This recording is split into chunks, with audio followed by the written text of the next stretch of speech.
complicated. So the way you do it is you'd use a function called getPlayerCameraManager. Now this is going to get the current camera which you're using, and it's going to be an actor.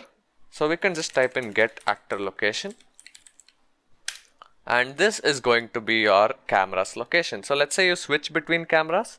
This is going to work universally regardless of which camera you're using. However, since in this logic we are using this camera's reference, let's say we had another camera, this logic is not going to work. It is going to work with respect to this camera. So instead of this, I can go ahead and replace it, and we can get the actor forward vector again, get actor forward vector, and we can replace this by this, and we can go ahead and delete it, and the rest of the logic remains the same obviously. And now if I were to press play, you'd see that the logic does not work. Okay, we didn't plug it in. So the actor location is going to be the start, of course, not 0. Press play and the logic works exactly the same. One more thing you'll notice is that the line trace is going exactly to the center of our screen, if you were to notice. That's one more thing. The reason it's happening like that is because we are going from the center of our viewpoint and going exactly forward to the view. So that's the reason it's actually going right at the center of the screen. And if you had a crosshair in game, it would land right at the center. So this was raycasting. There are many other options as well, such as hit actor. So you can cast it. So let's say we cast it to pickup, for example. So we can check if we actually hit a pickup. So if we actually did hit a pickup, what we can do, in fact, is we can go ahead and run some logic. Let's say we destroy it. So I'm just showing you guys one more example to make things clear.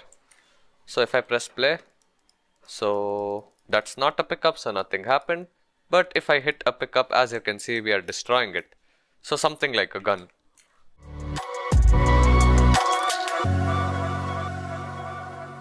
All this is fine, but we do not have any sort of a user interface.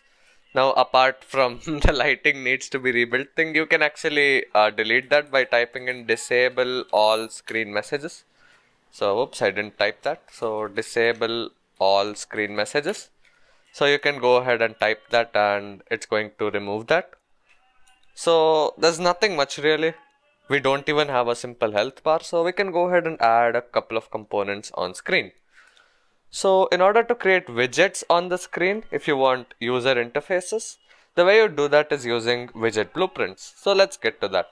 Inside your content folder, I want you guys to create a new folder and we can call this one UI.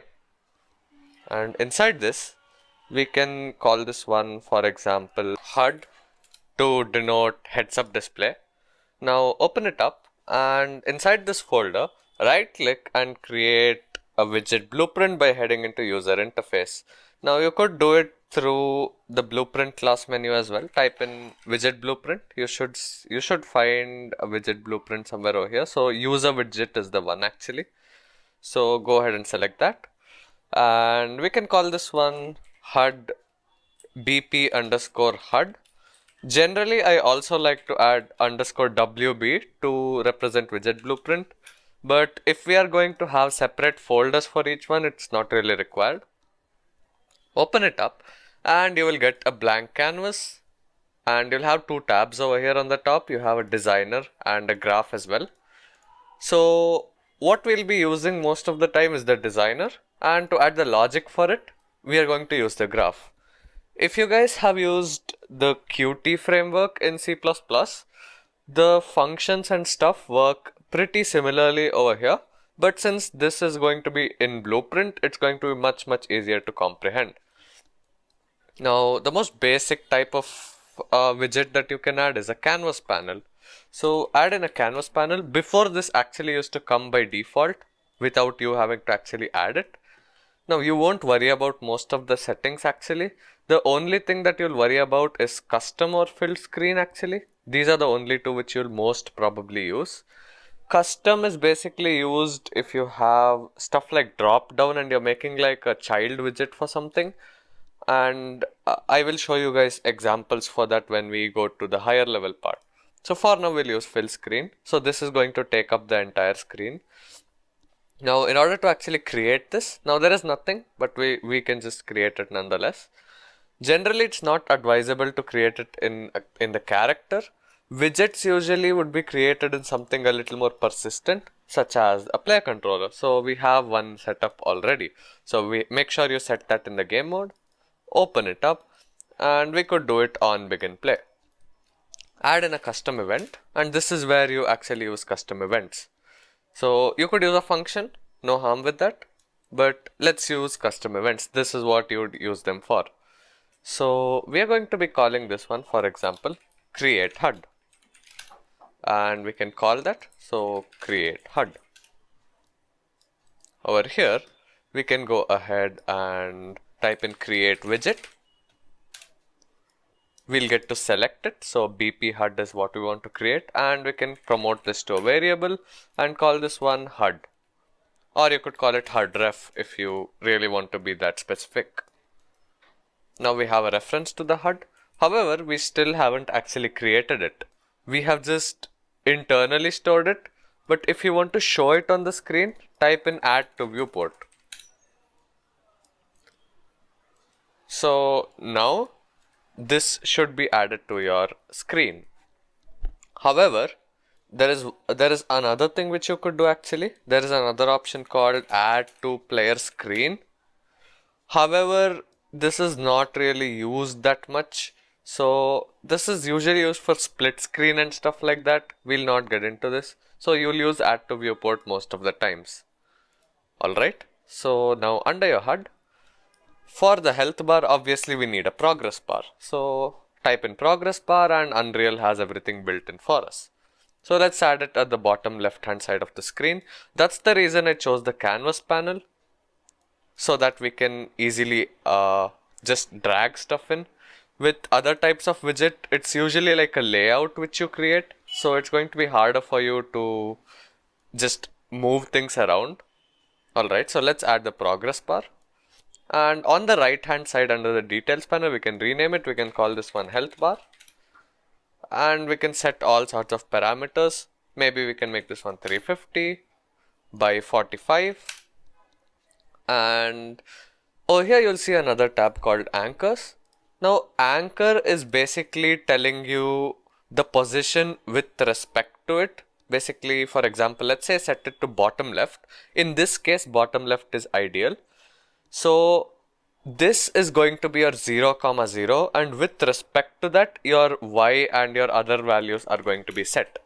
So when I say the anchor is at the bottom left and my position is 88, what I mean is I have placed this progress bar 88 units to the right of this anchor, and y is basically your vertical direction. So minus 120 is 120 units upwards basically. And size X and size Y will remain the same. Alignment is basically telling you what to take as the reference point. So if I make this 0.5, you see it's going to center off. So it's the distance between this and the center now. Same with the Y. So if I type in 0.5, it'll move a little bit down or up actually, because it was over here. So now the point shifted over there, so it moved a bit up. And if you want to center something exactly at the center of the screen, so for example a crosshair, so you would set the anchor to be this, the center one, and over here you'll change the alignment to 0.5 and set the position to 0 and 0. Now this is going to be perfectly centered regardless of your resolution. Now another reason to actually use this, so let me just actually move this back, so 0, 0. Another reason to use anchors is for different resolutions. Let's say you had an 800 by 600 screen. Let's say somebody is playing with that and you had a progress bar over here. Let's say you left it at the default anchor. Let's say you didn't actually modify the anchors. This widget is actually going to go outside the player screen. However, if you change the anchor to the bottom right, now this widget is minus 461 and minus 137 relative to the bottom right corner. So then it will always be inside the screen. So that's another reason to use anchor. So I'll go ahead and undo all of that. So that should be good. Now if I go ahead and create this, so in our player controller, on begin play we are actually creating it. Now if I go ahead and press play, we see our progress bar. And since we have our anchor over here, you see it always stays at the same relative position on the screen. The next thing that you obviously want to do is actually bring in the values of health from the character to the actual widget. So it's actually pretty simple to do that. So let's go step by step. There are quite a few ways in which you can do it. So if we would have created the widget on the character, it would have been simple to just pass in the health value to the widget. However, since we have done it in the player controller, there is an extra step, but nothing to be worried about.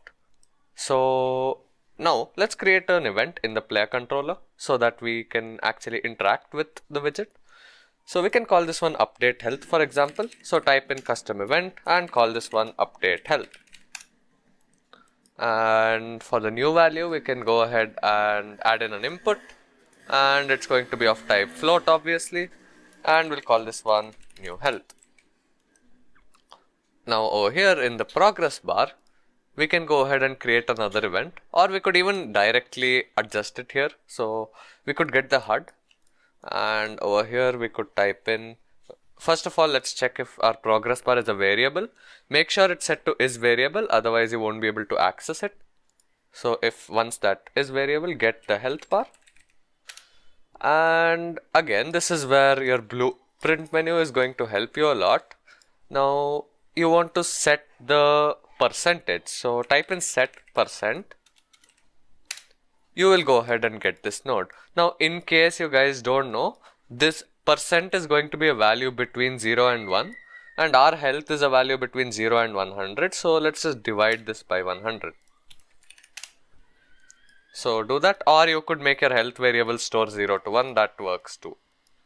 Alright, so you can do that, or you could have a custom event inside your BP HUD, that works too. So let's head back into a character now. And what we can do is we can actually do something. So let's say when we actually pick something up, let's say we reduce our health, for example.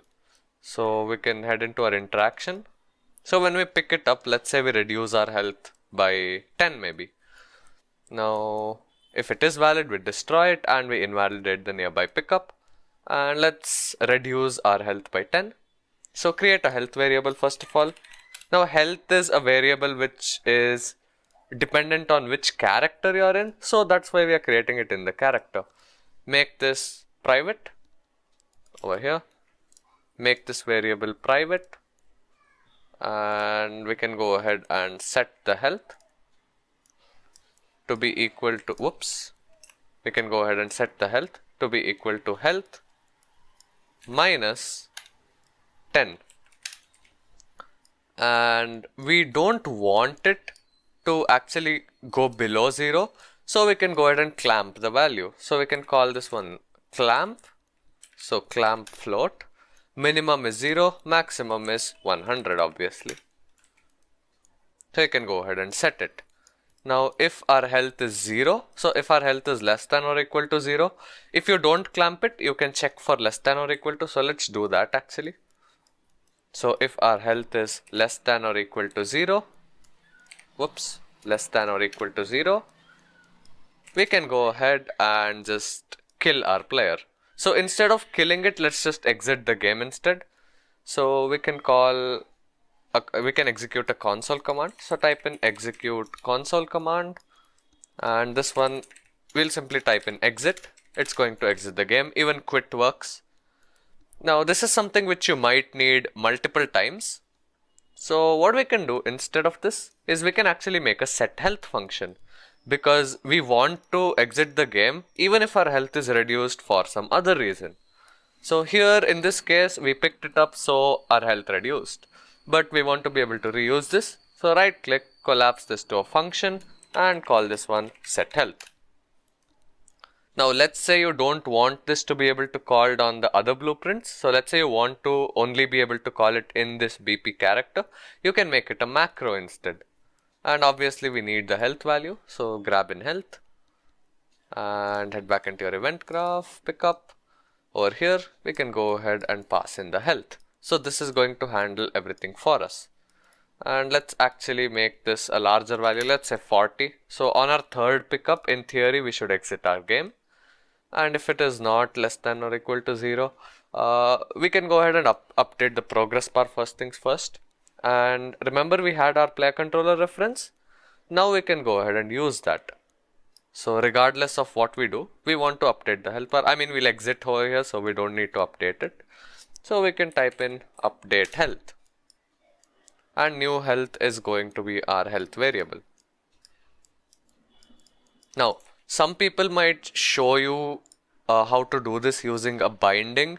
So you can actually go into your progress bar and you can type in bind and create a binding. However, this is very inefficient and it is going to run on tick.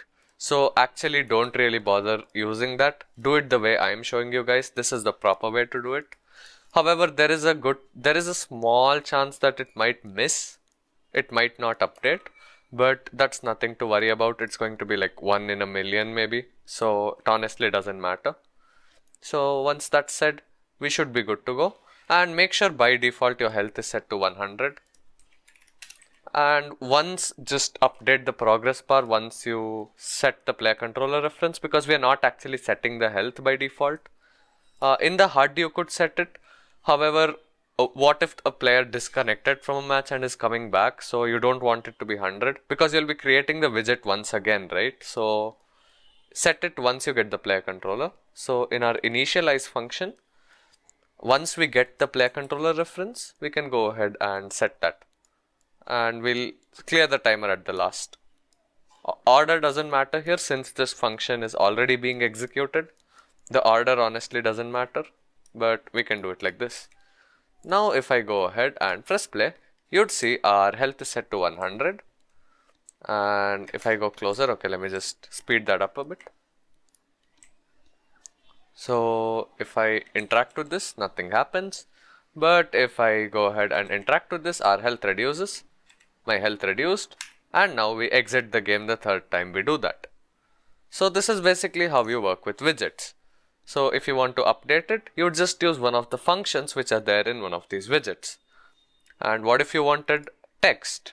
Obviously, you would just search accordingly. Type in text and you should be able to find text. So let's actually type in the actual health value. So over here, what we can do is we can just give 100 by default, or we could leave it a text block and set it normally. So over here, get back into your player controller, and in your update health function, we can go ahead and grab our text. I don't know if it's set variable. So it is not set to be variable. So we can type this one health text. Now you should be able to access health text from the player controller once you set that to is variable.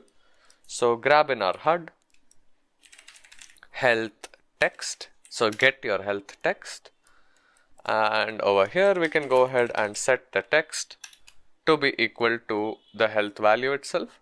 Now there is a special node which you'll use a lot called format text. So this is very simple actually. Use curly braces and type in health. It will make a pin for you. Whatever you type in curly braces will be a pin.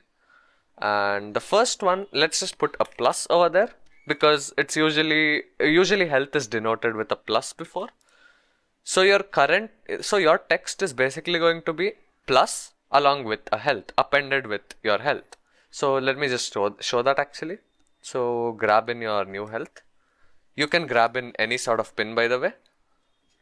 Now if I go ahead and press play, you see it says plus 100 because it took plus and the actual health value itself. Now I apologize, I do realize that the screen is a little bit black and white. So now it should be fine. So you have plus and you have your health. Similarly, you could do something like maybe hyphens. So it's just going to append it as is.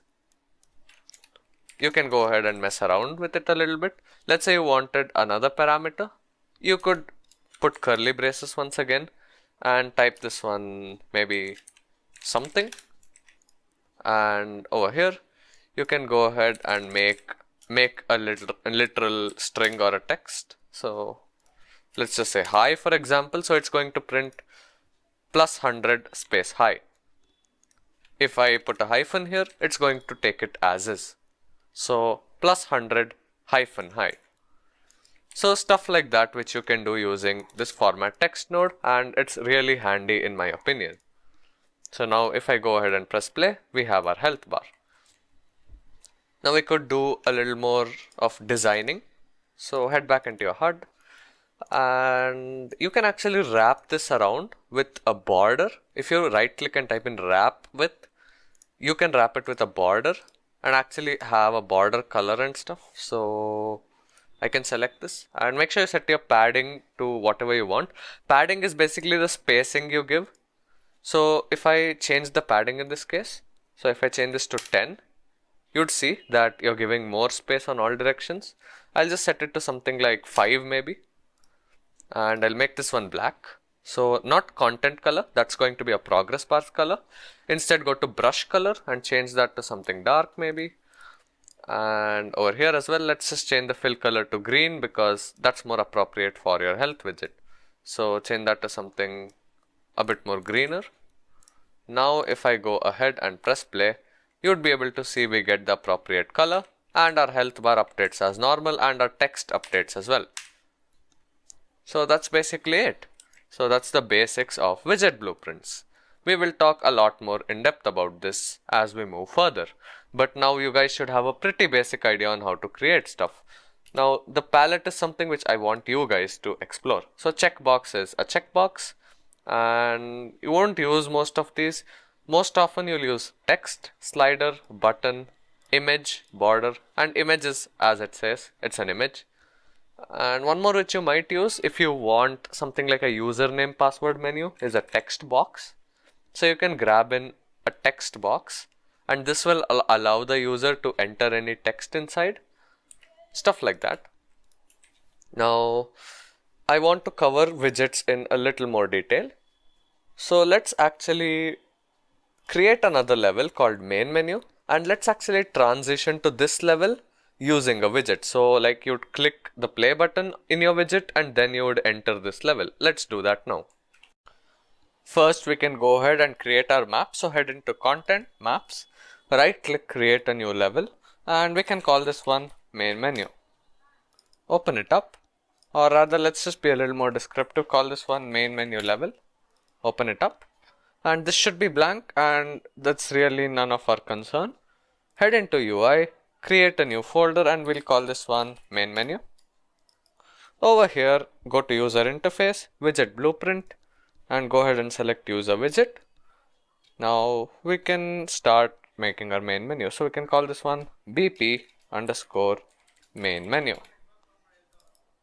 Open the widget, and we can just have a canvas panel again. Add in a button. We can center it first of all. So make it 0.5 and 0.5 and set the positions to be 0. We can increase the size a little bit. Maybe we could make that something like 350 by 100 maybe 450. Again, size is your personal preference. And we can make the background black. So background color, change that to something darker, maybe something like a dark gray. We can go in and add in some text, and we can call this one play. Now you can change the font as well, by the way. Under font, you can actually import your own custom fonts. We'll not get into that, but it's actually pretty simple to do it. We'll try to get into that in the later part of the course, but I'm not really sure if I will. So maybe change that to regular, increase the font size to 35, let's say. This should be good. Now head into your event graph and let's call this one play button. So select the button and then under the details panel rename that. Now if you select the play button variable, you should get a bunch of events including on clicked, on pressed, on released. All of these are as they stand obviously. Maybe if you have a sound effect or something, you could play it on hovered. Or there's another way actually where you can play a sound effect when you hover your mouse. So over here, if I just type in hover, I should be able to find hovered sound. Let's just play, so maybe let's just play this. I mean, it doesn't make any sense, but anyways. And I think there is a click sound or a press sound, I guess it's called. So we can play a press sound. So click on button. And what we can do is on click, we can go ahead and open our map. So we can type in open level and we can do by object reference. So over here, let's just select our level, beginner course level, and that should be good. Now if I go ahead and press play, as you see, nothing happens because we haven't created the widget yet. Now since this is a widget which is the only thing in this level, you could simply go ahead and create the widget here on begin play. So create widget, BP main menu, add to viewport. We don't really need to store it because we are not actually calling any functions. So if I press play, you can see it, and when we hover over it, you see you get the sound effect. However, one thing you would notice is if you actually have your focus on the window, you can't see your mouse cursor. So the way you do that is, first of all, get your player controller. So type in get player controller. This is a static function. So inside any actor, basically, you can get your player controller reference. And from here, there's actually a variable called set show mouse cursor. So show mouse cursor is the variable. Set that to true. And another thing which you can do actually is change the input mode to UI only, so that it only focuses on this widget. There is another option called game and UI only. We'll use that. Set input mode to game and UI only. Grab in the player controller reference. And that should be good. So we can just reroute it. Double click on the pin to reroute it. And now if I go ahead and press play, you see even when I focus it, I can still see my mouse cursor. Now if I press play, you see we transition to the level. Now we obviously spawned at 0, 0, 0, so that's the reason that happened. Now if you want to fix that, you can go ahead and add in a player start where your default player will spawn. So now if I head back into the main menu, play it, if I head in, we will spawn where our player start was. But one thing you'll notice is we still haven't actually got rid of the mouse focusing part, so your mouse isn't behaving like how it should. So what we can do is on begin play, now we are in our main menu level, head into our beginner course level. Generally you do it on your player controller, so BP player controller. And what you can do is you can set input mode game only, and we can get a reference to self, and you can also set show mouse cursor to false. So set show mouse cursor, make that false. Now if I go ahead and press play, okay, I mean that wasn't what I intended. Now head back into your main menu, go ahead and press play. Now you see your mouse is going to behave normally. So that's basically how you deal with it. Now you can do your normal gameplay stuff. So that's how you would actually interact with your actual levels and stuff. You would transition levels and stuff using widget blueprints. So head back into UI, main menu, and if we take a look at our code, it's really simple. And our widget as well, it's really simple. So that's about it. Now let's say we wanted to have more than one option. And let's say we wanted to lay them vertically. So if you want to add multiple rows, you can go ahead and use something known as a vertical box. So if I right click on this, type in wrap with and use a vertical box, you can go ahead and get this. Now the vertical box will automatically use the same anchor as we used for the child, but nonetheless, it's just something which you can change. Change the size Y to something big maybe, and press Ctrl D to duplicate this button. Now over here I can type in exit, let's say, and again on clicked we can change that. So play button 1 is not appropriate, we'll change that to exit button. So exit button, and on clicked we can go ahead and execute console command. and we can type in exit. So that should be good to go, and you'll notice one thing, it's just taking up a fixed amount of space and it's not actually filling it properly. So if you want to do that, you can select both of these and select fill. Now let's say you wanted your play button to occupy more amount of space than exit. So you can increase this text box which is available to you. So if I hit 2 and the exit button has 1 on this option, basically they are occupying space in the ratio 2:1. That's basically what it means.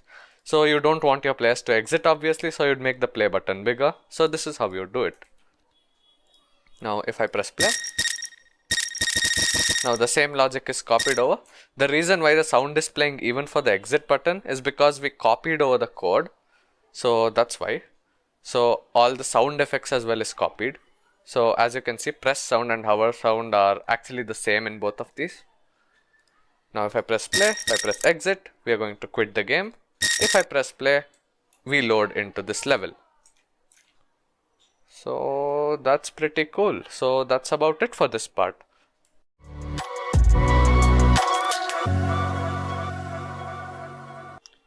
Now it's time we start talking about another feature which Blueprint offers. That is Blueprint function libraries. Now let's say you wanted to have some functions which might be used in multiple places but are not relative to a certain object. So in that case you would use a Blueprint function library. So let me actually show you guys an example. So head into Blueprints, and or maybe we could create another folder. Let's call this one function libraries.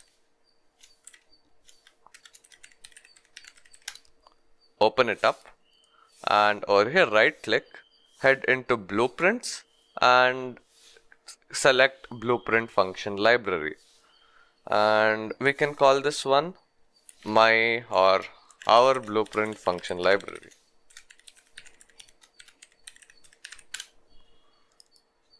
Now inside here you would notice that we actually have functions, options to write functions. So for example, let's say we have something generic. So for example, let's say we have a vector, and let's say we wanted to normalize it. Now obviously there is a normalize function already, but I'm just taking an example. Now normalizing a vector is a general operation. It's not relative to any object. So we can type in normalize, and for the input obviously we are going to take in a vector. So take in a vector, and we can type this one in maybe. And now once we have the vector, we are going to first of all get the magnitude of this vector. The way you get magnitude of a vector in Blueprint is by typing in vector length. So get vector length. Now this is the magnitude of the vector. So we can divide this vector by the magnitude. So that is going to normalize the vector for us. And once we actually do that, we can go ahead and return it. So this is going to be the return value, and obviously we'll make it a pure function. Now let's just call this one normalize underscore hours, because I think there is another function called normalize, so just so that it's understandable for us. Now head back into any one of your blueprints, let's say our level blueprint, and over here if we just type in normalize, so we already had a normalize function, but I just took the example, underscore hours, you see we actually get our function, and this is not relative to any object, so you can call this pretty much everywhere you wish. So this is basically your blueprint function library. You just go on creating functions.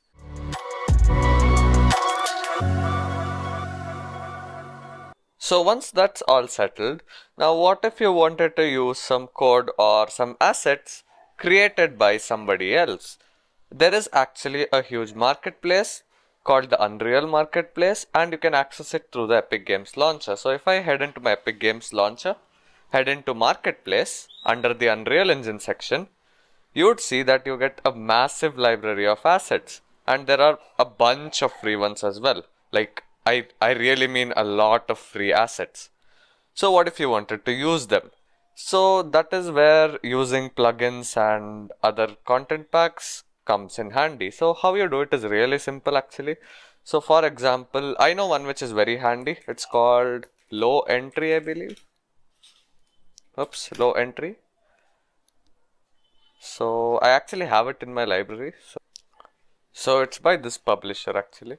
So low entry standard library. This is the one which I'm using. This is really useful.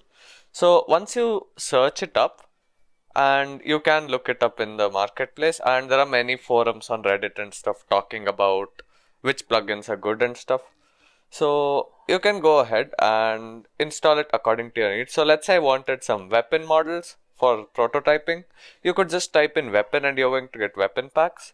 The way you install it is by clicking on this install to engine button. I've already done that, so that's why it shows that I can't.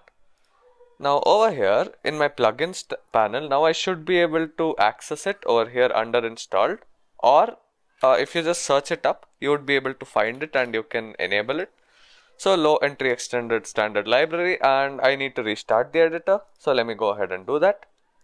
Now that it's done, I can go ahead and use the content in the plugin. Now, how do I know what content is there? There will actually be a documentation and source code and stuff available. So you could just look it up. So there will be a place where the documentation is given. So you have a preview over here. Then you also have access to the source code and a bunch of stuff. You could also take a look at this over here. So maybe let's say we wanted to use some function here. So for example, I type in is debug build. Let's say I wanted to see if I am currently in a debug build. So I can type in is debug build. Whoops, debug build. And as you can see, I can use the function. Now this was a plugin which has to be installed to the engine. However, we will also look at other types of plugins, such as, let's say I type in weapon, for example, I needed a weapon pack. So I actually have some in the library. You could find a free one, so you can head under free and you can look for it. But again, now in my library, I actually have some weapon packs. If I want to install those, it's actually really simple. So FPS weapons bundle, this is one thing which I have. So I can go ahead and add this to a project.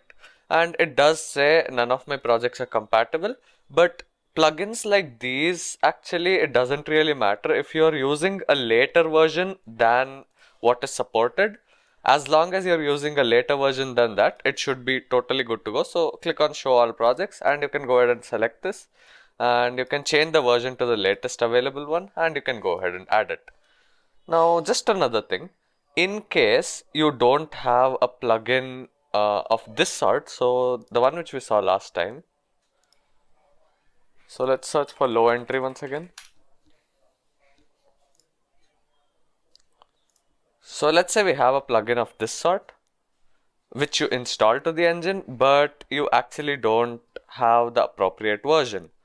So the way you'd actually go about upgrading your version is actually really simple. People haven't made any tutorials on this. I don't see any forum or anything talking about that either.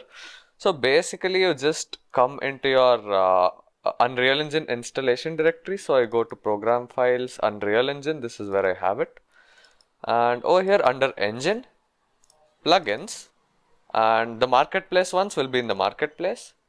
And for example, I go to low entry extended standard library. I can right click on this U plugin file, and I can actually open it with any text editor, or I can open it with something like VS Code. So I'll open it with Visual Studio. Inside the U plugin file, you should see something a little like this. So you don't have to worry about any of these things. The only thing is the engine version. Let's say it was there for 4.27 and you're using 5, and if you want to make it compatible and let's say you're getting build errors, you could just go ahead and change 4.27 to 5.0.0. So let's say it was 4.27.0 by default, so you can go ahead and change it to 5.0.0. Whoops, 5.0.0. So stuff like that.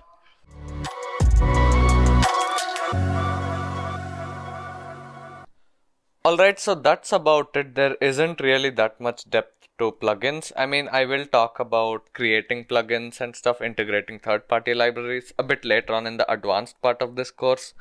But now let's go ahead and actually talk about a recently released tool, and which is quite handy in my opinion, and those are the modeling tools.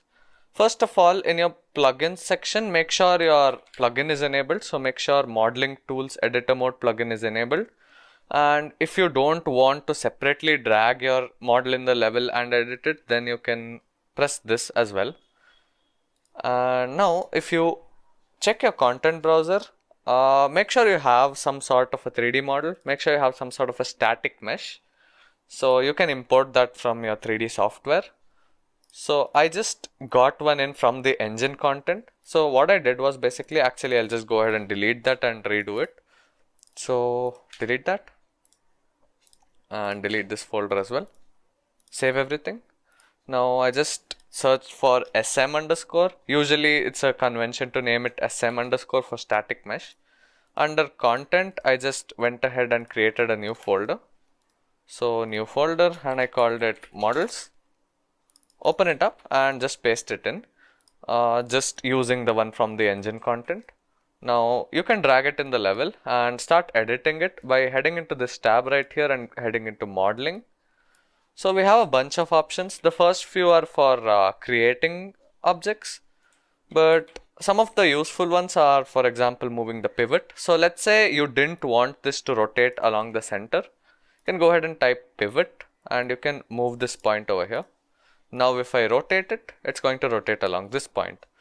And these changes are actually applied to this. So even if I just drag in another ball, these changes will be applied to that. So just be careful while using them. Of course, you can undo them at any point. So just save that. And sculpt is basically to deform the shape. So something like this. And again, you can use shift. The same principle works over here as well as we did with the landscape editing. So stuff like that. Then desculpt does a similar thing, just works a little bit differently. So I can just drag it like this. I'm not sure what I did there, but yeah. So I'm not really here to talk about the tools in detail, but just to give you an overview of how to actually use it. So you could experiment around with all of these. So if you type in accept, so now we have this shape. Obviously it just messed up with the UV map and the materials and stuff. But anyways, that was not our point. Now, a couple of useful things. First of all, creating shapes. So if I just type in stair over here, and if I head into this and I can actually make it a curved staircase, I can actually increase the number of stairs. I can decrease the step height. So I can increase the curve angle, for example. Then I can decrease the step height. So I can make it something like 10. Maybe place that and type in complete. Now if I go ahead and press play, you would be able to see that I can actually use my stairs. So that works well. So stuff like that. And now shapes are pretty obvious. Obviously just create a box, do stuff with that. And now you might be wondering where these are stored. Over here, just check what is selected under this, under the new asset location. If it is selected to global, in your content folder there should be a underscore generated folder. In my case, it was set to world relative. So wherever you have your map, over here you should see a underscore generated folder. And if you open it up, you should be able to see your static meshes.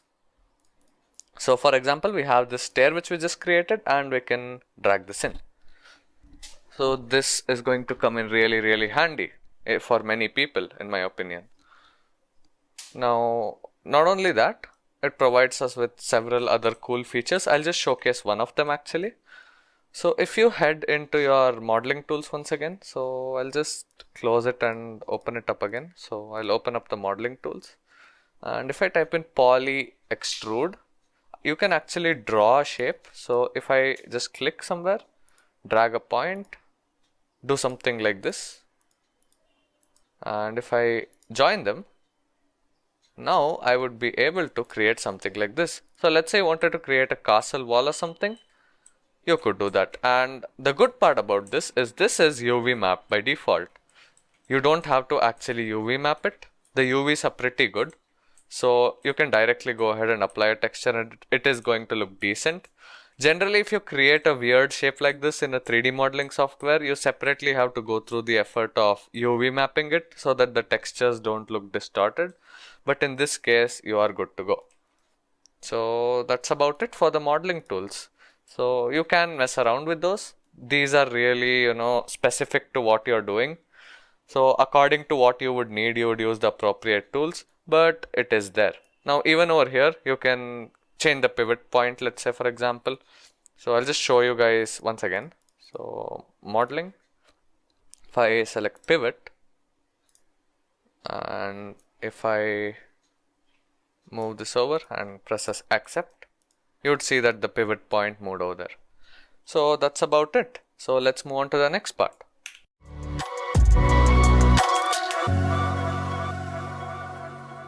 So what I'm going to be talking about next is kind of the basics of what we did till now. So basically we worked with these models over here. Basically these are called static meshes. So any and all 3D models which you get in the engine without any sort of animations or anything, those will generally be static meshes. Any mesh with some sort of animation is going to be a skeletal mesh basically. So stuff like characters, gun models, and those are going to be your skeletal meshes. Anything which simulate physics or which does not have animations. So for example, this staircase, maybe a weapon model in a pickup blueprint, stuff like that are going to be static meshes. So they are recognized by a light blue color in the content browser. So if I head into models, you see it has a light blue color coding, and this indicates that it's a static mesh. Now we will dive into skeletal meshes a little more in depth later on, but for now I'll just head into static meshes. There are a couple of things which I would like to cover. First one is enabling nanite. Now if I head into wireframe mode, so now I can actually see all of the vertices in space.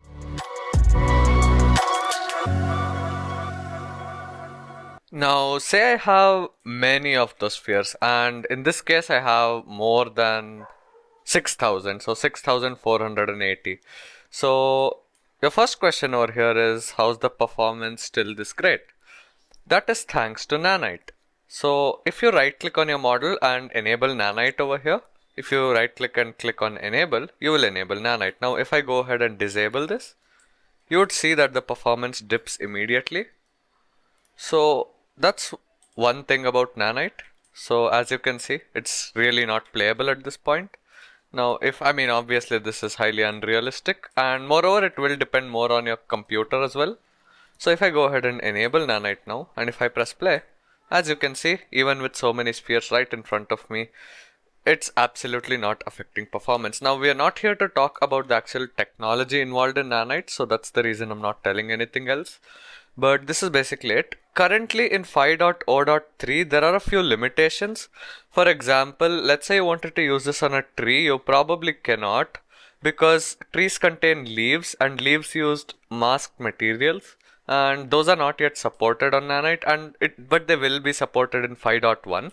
So very soon you would be able to use them. So that's about it. There are a few material features which you can't use, and we will talk about materials. So stuff like dithering and stuff, you will have to just disable those nodes if you want to use nanite. But for most objects, so stuff like walls, or maybe if you have an insane level, something like this, nanite is going to come in handy. So that's about nanite.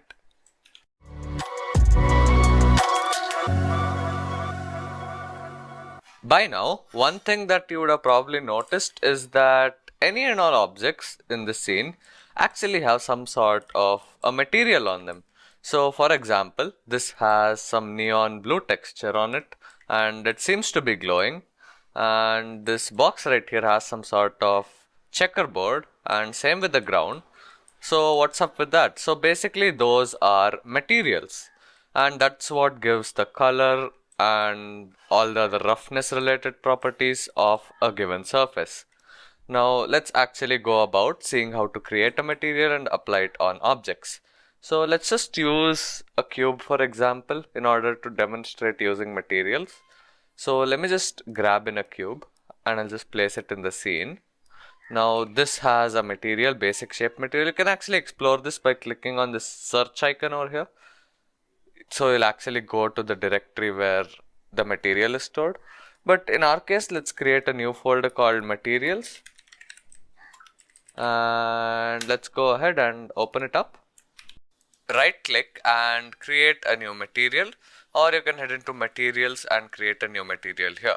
Now the most important ones are just materials and material instances. The rest are just stuff which you might need in specific circumstances. So we'll take a look at material and let's call this one our material. Now applying a material on a surface is actually really simple. Now we aren't going to be dealing with multiple materials on a single object in this part of the course. We will try to deal with it later on, but for now we won't be doing anything. So by default you get this checker material, so I'll just drag this in, and you can, in order to apply it, you just drag it basically on the surface. That's how you do it. Or if you want to apply it to a static mesh in general, so let's say I wanted all of the okay, whatever this object is. So let's say I wanted all of this object to have our material. So what I do is I'd head into the static mesh, and over here I'm going to select our material. So let me go back. So all content materials, our material, you can select that and you can click on this arrow icon which will use our material. So now it's actually using our material. So we haven't seen any change because we don't have anything set up in the material. But the way you actually start working with this is by using these nodes. So this pin right here is, as the name suggests, the base color. Now how do you define a base color? So the most basic node over here is going to be a constant. So whoops, I press C on the keyboard. I'm supposed to press 1 on the keyboard and left click. And you see you get this node here which allows you to enter a value. Now generally you would enter a value between 0 and 1, but in some cases you would enter higher and lower values. So in this case, if I just plug this in the base color, and you can see it's compatible, so you'd see that our material is fully black. Now it's just a fully black material. What if I increase this a bit? Now save that again. As you can see, it became a lighter shade of gray. So 1 is going to be white. So this is basically a gradient. 0 is black and 1 is white. What if you wanted to give a color? So you'd hold 3 on your keyboard and left click. Then you'd get something known as a constant 3 vector. This is basically your R, G and B values. So red, green and blue. So you can go ahead, if you wanted red, you could do 1 on red. And as you can see, you get a red color material and it's applied to all the objects which are using our material. So that's about it for base color. Now if you want to bring in any textures, I recommend this website called CC0 Textures. So open it up. Now it's renamed to Ambient CG. Keep forgetting about that. So if you just head in and you can just grab in any texture.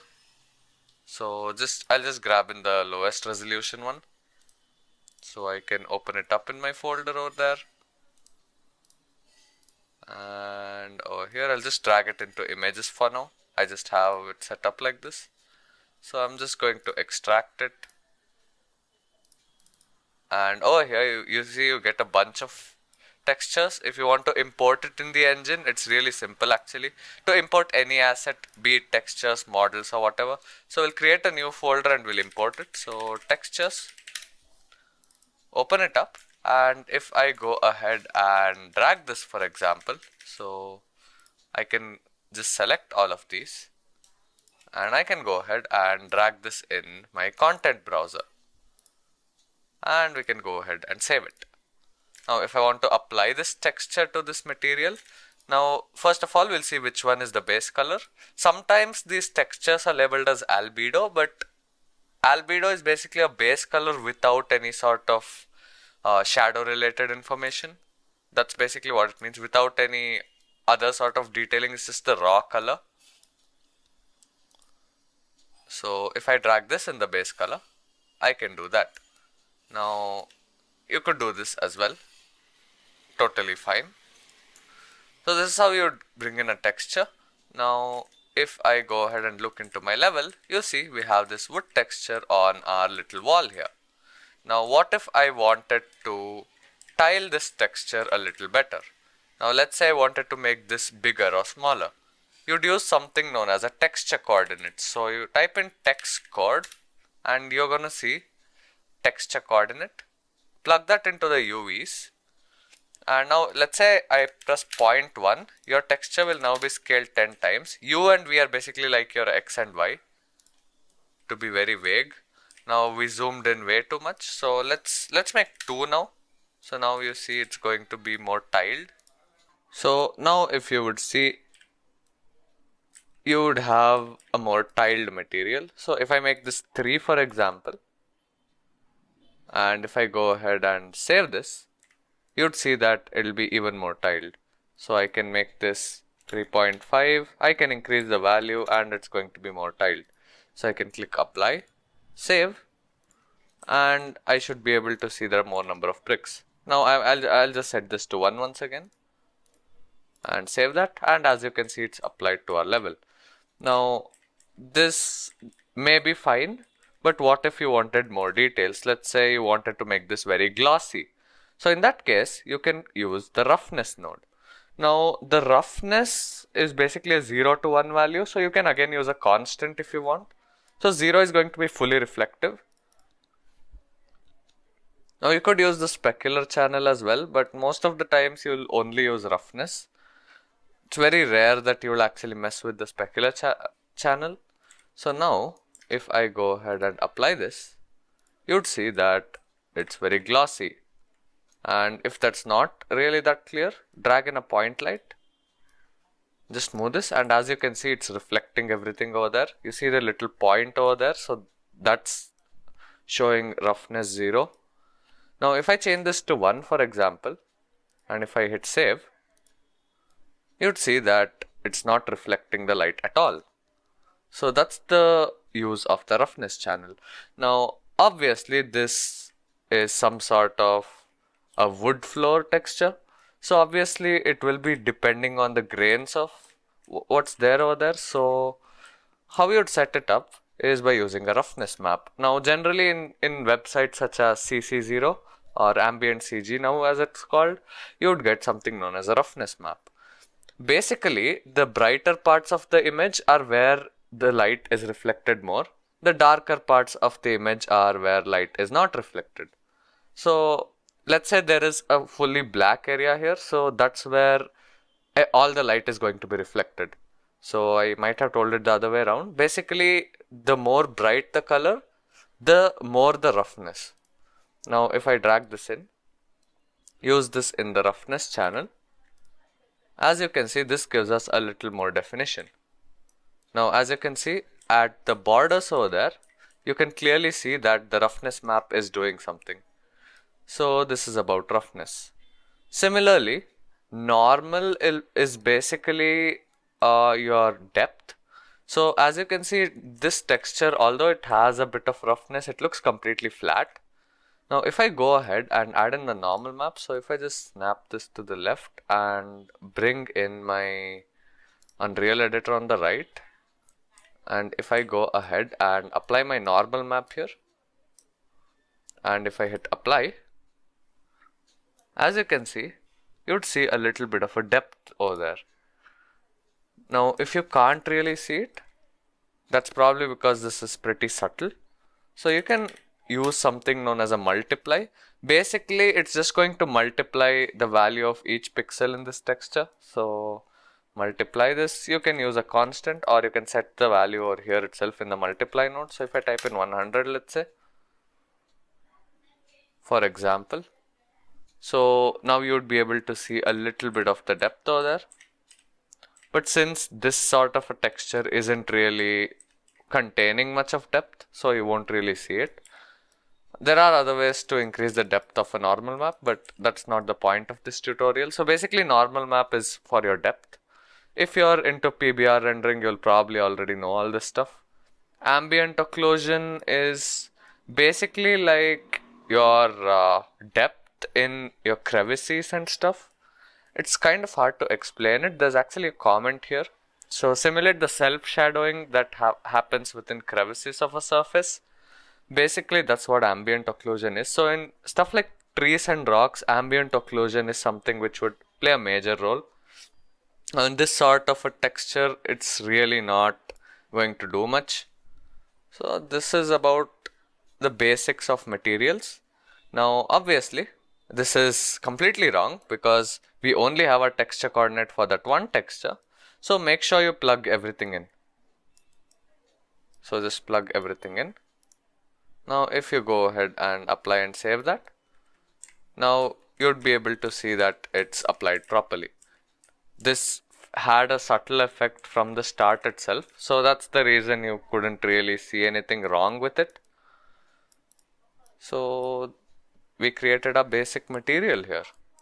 Now for any of these you can actually use your constants, but most of the time except base color you won't be using constants, you will be using textures. Now that's the very basics of materials. There are a lot you can do. Let's say you wanted to make this thing glow. So let me just remove all of this stuff. Let's say I just wanted a glowing neon green color. So let me just get a constant tree vector. So the same right click search menu exists in the material editor as well. Drag that in the base color. And what you want to do is first you can grab in a constant and maybe let's say you have 10. This has to be a value greater than 1. So let's say I have 2 for example. So now you'd see that it's completely glowing white in color.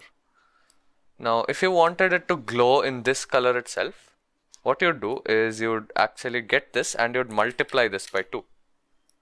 So you'd multiply this by 2.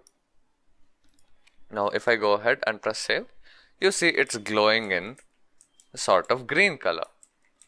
So this is basically called an emissive material because it emits light and it's pretty cool to look at. By adjusting the value you multiply it with, you adjust the intensity. Now one problem which you might have noticed here is every time we want to change a value, so for example we want to make this less bright, let's say 1.5. Now every time we have to apply and save this. What if we could dynamically change this? That's where material instances come in. It's basically like your derived class in your C++ inheritance. But to put that in short, basically you create another asset known as a material instance, which is subordinate to this material, and you can edit all the parameters in it. So I can right click on our material and create the material instance, and let's just keep it as the engine has suggested. Now instead of applying our material, we'll apply our material instance. Nothing has changed obviously. However, if I head into our material instance, now I can change the parameters over here. The first thing you might notice is there is nothing to change. So how do you do that? Basically, you'd have to head in here, right click and convert it to a parameter. So any constant or any texture which you convert to a parameter will be a value which you can change. So this is going to be called brightness, let's say. Brightness. And this one is going to be called color. So right click, convert to parameter and call this one color. Now apply and save it. Now if I open up my instance, you'd see that you get 2 parameters and now I can edit them. So now if I press 2, you see the changes are live. So 0 works, 1, 2, 0.3. So I can adjust my values just like this. And I can change the color as well, and it's updating dynamically. So for the most part you'll be using material instances for this purpose itself. So these were the basics of materials. Now you could tinker around a bit, look into the documentation and create something yourself.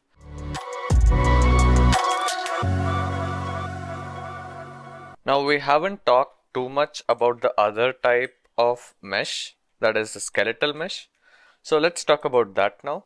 Now if I go ahead and press play, actually you'd see that we have a character over here which is moving around. Now the animations aren't actually complete. If you were to notice, he's just sliding around, he's not actually doing anything. Now how do you define the logic where, if you're moving above a certain speed, maybe let's say you start moving, you want to play an animation. How do you define that? So that is where you use an animation blueprint. And that is what I was searching at the start of this course when we actually did the character. So head into your character. Over here, one thing that you would notice is if I just head into mesh and if I just click on the search icon on the animation blueprint, it actually takes us to a folder inside the engine directory where there is an animation blueprint which actually does something over here. So this is how the animations are actually controlled, and we'll create one from scratch. We can reuse these animations, no problem. So head into your content folder, not the engine, so content, and for now we can just head into our models folder, and over here let's assume we had our character here, so let's call that tutorial character, because I guess that's what it was called, tutorial TPP I guess. I'll just open it up, right click, create under animation, create an animation blueprint and select the skeleton. Now I'm assuming you have a little bit of knowledge of what's a skeleton, what are bones and stuff. So at least that much would be required if you want to understand this. Basically know that each joint which you have, each point which can hinge basically is going to be your bone. So if I'm not clear about that, if I head into the actual skeletal mesh, so if I head into this one, so I'm not sure what it's called, and this one let's leave it at new anim BP. So let's TPP I guess. So this is the skeletal mesh. Now if I were to just click on this and if I head into the skeleton view, you'd see, for example, this is going to be your index. So if I rotate it, you can see that we can actually control it. Index 2 is going to be the further part of the finger. Stuff like that. I'm not actually applying these changes, so that's totally okay. And for example, if I take the pelvis, I can go ahead and rotate the entire thing because that's the root, that's the reason it's happening. If I take spine, it's gonna rotate the back. Stuff like that. Let's say you wanted to rotate it a little something like this. So you could make him bend forward, stuff like that. So this is a skeletal mesh, and output pose over here in the anim graph, as soon as you open the animation blueprint, this is what determines what pose you're in. By default, it'll just take a T pose or whatever pose it was in when you imported the model. So let's apply our animation blueprint to our character. So head into your character, select the mesh, and for the animation blueprint, let's select new anim BP or whatever that was called. So new anim blueprint. So as you can see, we are stuck in a T pose right now. And let's start applying animations. Now, in order to add an animation, the most basic way you could do it is you can simply drag in this animation and you can play it.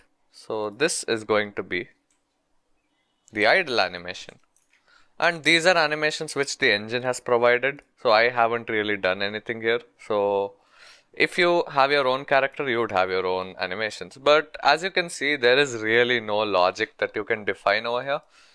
So the way you do that is by, first of all, we can start by creating a state machine. This is the most basic thing you can do in an anim blueprint. So basically you can use your variables over here to determine logic on how to change between animations. Let me show you with an example. So we'll just leave it at new state machine for now, or we can call this one walk run, maybe idle walk run, let's say. Just name it appropriately. And now if I compile, I'll be in a T pose again. Now entry is where you'd start. So obviously if nothing's really happening, you'd want to idle. So head into tutorial idle. If you were to notice, it just outputs the animation pose. This is something like your return node basically. head back into your idle walk run state machine. Now if I compile, as you would see, it's playing the idle animation, and if I press play actually, this is going to work. Now we want another state, so right click, add state, and this one is going to be called walk/run. Now this is a shortcut way to do it, like I'm not doing a separate walk and run phase. I will do a separate walk and run state after I do this. So we want to be able to transition from idle to walk run, so drag in an arrow, and when we stop, we actually want to be able to go back as well, and I will show you what I mean by that. Now if I head into walk run, and if I drag this animation, you would see that he's not actually heading into walk run. So what you can do is you can just set this to true, for example, and you would see that he will be in this walk run state. So what this basically is if this boolean is true, the character will be able to transition from this animation to this basically. So how do you do that? We can actually set up some logic here. So we can say is moving, for example. This is not how you do it, I'm just showing you guys the basics. So if he is moving, we want to transition to the run phase. So idle walk run, we have that. Now in the event graph, we'll actually set up the logic to get is moving, because remember we only have the variable but we are not actually setting the value. So every time the animation updates, so that's going to be every frame, what we can do is we can try get pawn owner, basically that's going to be our character reference, and we can cast it to our I don't know what it was called, BP character I guess. Cast it to that. Don't do a cast on update actually, you can actually do it on, I guess it's called start, or there's an equivalent of begin play actually, event blueprint begin play. So on this node you can actually cast it and you can store a reference and use that. Don't cast to it every frame, it's not efficient. So you can promote that to a variable and call this one character reference. So character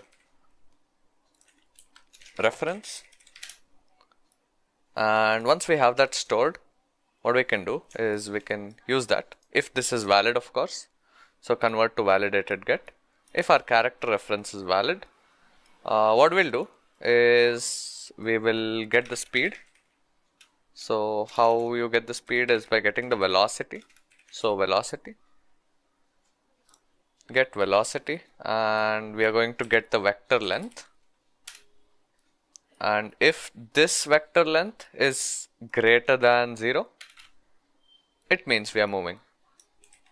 So now if I compile, you see he's idle, but now if I press play, if I start moving, you see the animation triggers, but now he's not going back. And that is where the transition comes in. We have set up the logic to go from idle to walk run, but the engine doesn't know when to come back. So a very simple thing you can do is put this back, and if he is not moving, so you can type in an exclamation. So if he is not moving, then we can go ahead and transition back. Now if I press play, as you can see, it's working just fine. Now there are only two animations here, but what if you wanted to blend between them? What if you wanted a walk phase, let's say? So the way you do it is by using a blend space. So what a blend space is basically transitioning between two animations. And I'll just show that. I'm not really going to talk too much in depth about animations and stuff, but I guess you guys kind of get the basic idea.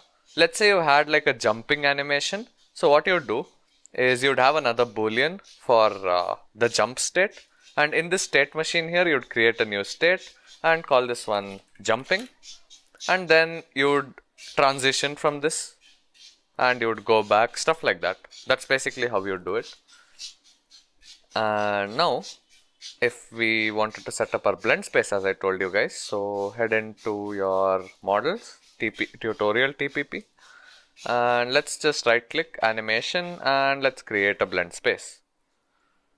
So now we can select a skeleton and we'll call this one walk run, for example. So walk run. If you have a separate walking animation, you can inject it in, but for now we won't. Now in the axis settings here, this is what you will actually be using. So your vertical axis is like your speed. Basically, I mean, it's a convention. You can interchangeably use this, but you can use the vertical axis as speed. So basically you see the value 0 to 100. So that's what it is. So we can type in speed because we can use this name later on. And for the horizontal axis, we can call this one direction. And it's going to be from minus 180 to plus 180. Over here for speed, we can go 0 to whatever maximum speed. By default it's 600, so we'll go with that. And we don't have sideways animations. Otherwise, on the left here, you can place your sideways animations. I'll just show you with these ones. So obviously when your speed and direction is 0, you would be idling. And walk forward is going to be over here. Now if I hold down shift and if I walk through this, so whoops, so I must just leave that over there. So at 0 and 0 and hold control, actually hold control, and if you would notice, you're transitioning between the animations. So if I play, as you see, now if you're walking slowly, so let's say I leave it at here.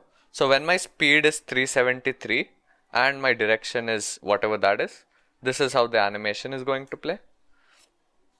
Now if you want this to change a little bit, you can actually increase or decrease the values over here. And smoothing time is basically for your transition time. So how long it will take to transition from one animation to the other. Generally I just leave it at 0. I've had no issues, honestly. Now in our animation blueprint, instead of this, we can use our walk run blend space. Alright, you can connect this blend space to the output.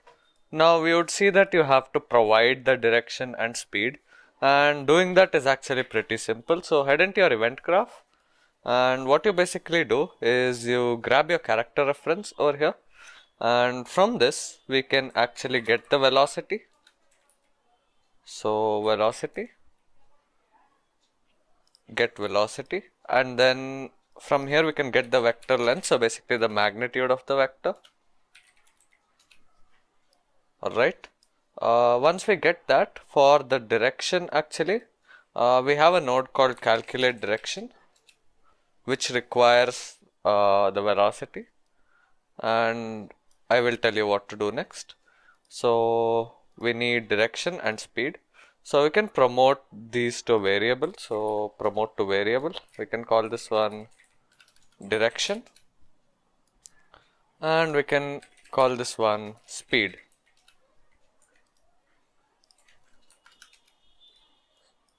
And if the character is valid, we can set the direction and speed. Over here in the direction, for the velocity, we can just directly grab in this pin over here, and then what we can do is we can get actor rotation. Now if I hit compile and if I go ahead and plug these in over here in my blend space player, then in my transition over here, so walk run to idle, instead of not moving, what we can do is we can get the speed, and if it is less than a certain value, so if it is less than, let's say, about 10, so then we'll enter this transition. Similarly, if the speed is greater than 10, we'll enter this transition. So if the speed is greater than 10, so then we can go ahead and transition into the walk run state. So once we change that, we should have our logic working. So now if I go ahead and press play, as you can see, the walk run animations are working. So that's about it. Now we have finished animating the character with some basic animation blueprints. So that's all there is to it. Obviously, there are many more things you can do with this animation blueprint. Of course, you can have sprinting as well. So if you would have sprint, you would have another state called sprint, and then you would plug it in according to what logic you want. Basically, all you have to take care of is when your character can transition into states, and make sure it's not going to be in two states at the same time. That's about it. And in the event graph, anything that has to update, so for example, the speed of the character, those can be done over here on blueprint update animation event. So now I think this is more than enough for blueprints. And I think with this much of blueprint knowledge, you would be able to make an entire game. Assuming, of course, you would be ready to look into the documentation a bit and look into what the various functions do. If you actually play around with whatever we did, plus look at a few extra functions, you can create an entire game. And now, for the more keen ones out of you here, we are going to head into C++ now. We'll be taking a deep dive into the more advanced features of the engine. Now, not to worry for those people who don't know C++, I will also be brushing through some of the prerequisites that you need in C++ in order to get started. Honestly, there's not much to do with the language. Most of it would just be function calls and stuff like that. So anyways, without any more further delay, let's actually start learning C++ for Unreal. Now I will be going through the basics now.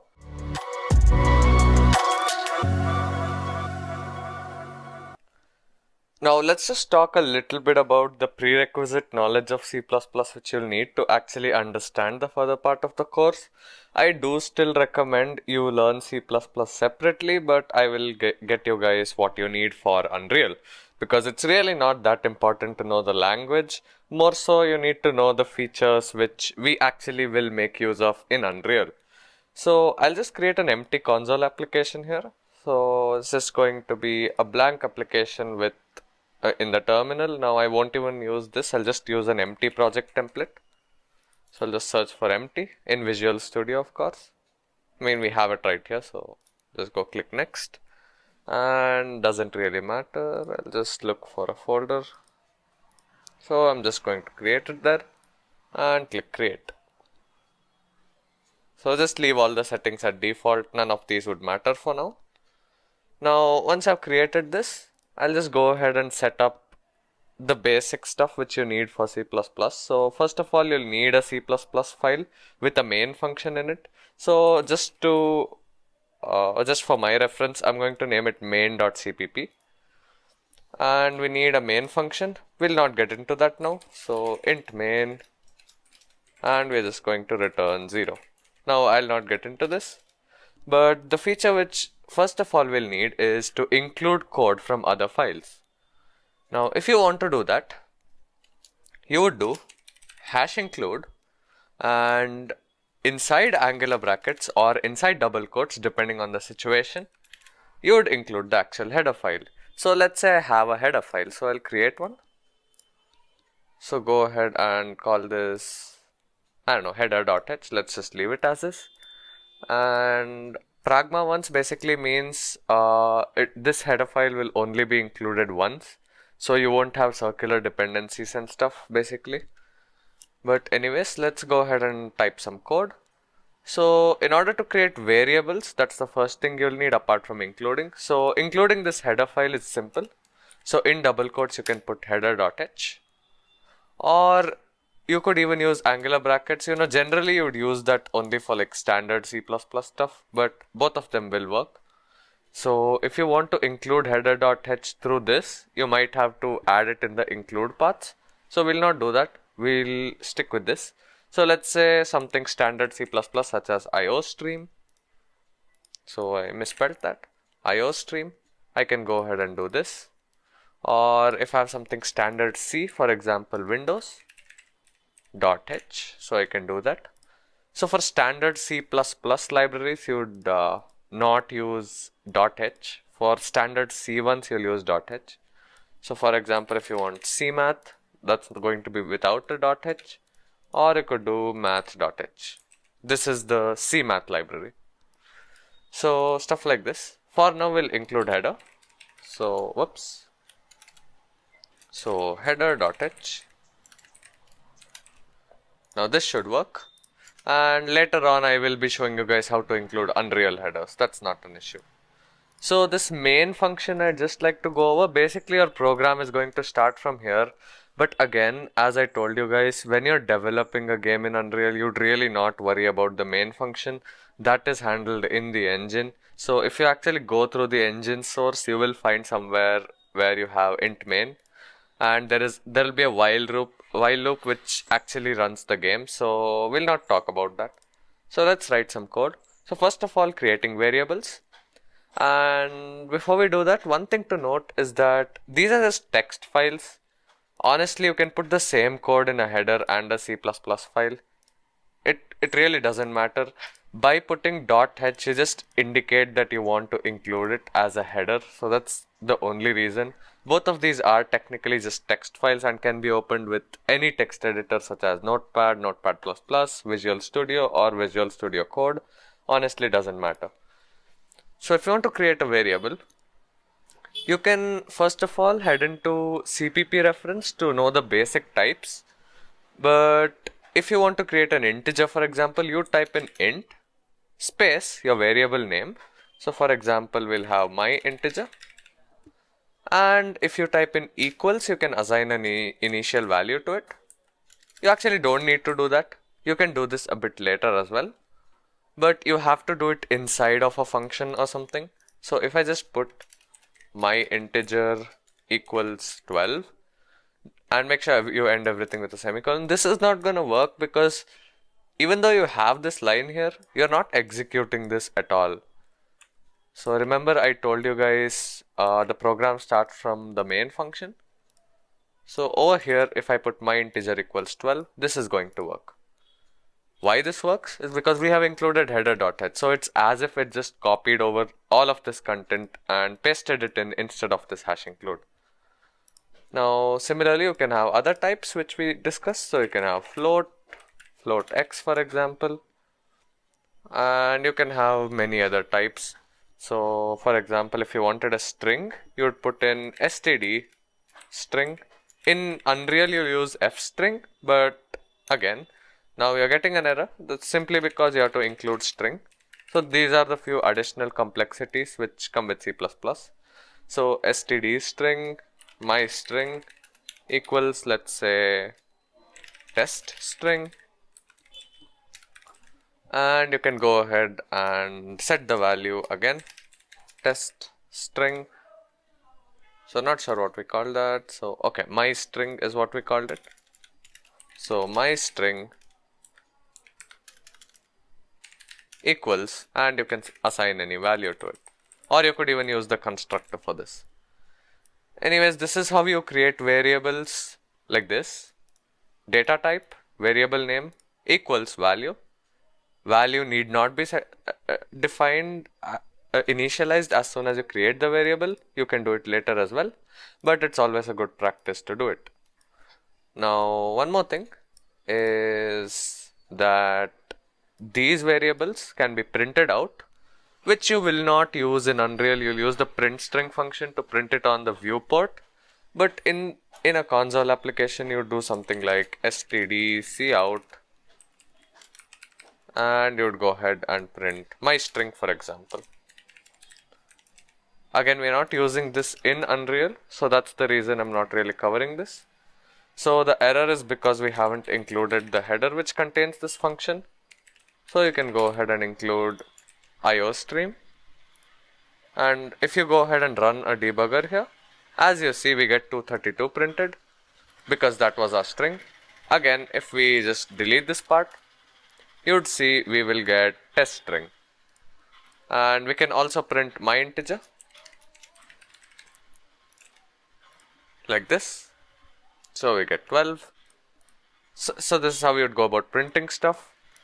And what if you wanted to write your own function? So what if you have like 10 lines of code and you wanted it to be in be called once. So basically you can create a function with this syntax. So if you want to create a function, what you do is you'd put the return type. Let's say we create an addition function. So our result is going to be an integer. So the return type is int space your function name. So in our case, let's just descriptively name it add. And in the bracket, you would put the variables which you take from outside. So in order to add two numbers, we will need two numbers first of all. So we are going to pass two integers. So the same way in which you created a variable and in the same way in which you'd handle anything else, you'd just do int a comma int b. So you separate arguments through a comma. So what this basically means is when I call add, so when I say add and I put my parentheses, so this is how you call a function. So if you want to execute add, this is how you do it, and you'd end it with a semicolon.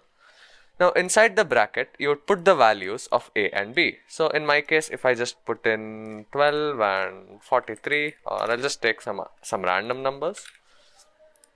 Now the result of this is going to be returned here. And in fact, instead of, you can set it inside the variable. So if I do my integer equals add of 1342 comma 43, so whatever value will be returned here, that will be set inside my integer. Now if you want to actually write the logic for this, so you'd simply do return a plus b, something like this. So this is how you do a function, but honestly you don't need the syntax, since we actually have a simpler way to actually write functions. We'll be using classes mostly, so you shouldn't really bother too much about all this. And with that being said, let me just show you guys how to create a class. So I'll do it in my header. So for example, I'll just do a class called student, and I'll open up my curly braces. Just follow along with the syntax, it's just a matter of getting used to it. So under private, so these were the private variables which we talked about in Blueprint as well. So I can say we have a name, and let's say we have his marks, so int marks, something simple like that. And under the public section we can have some methods. So we can say std string,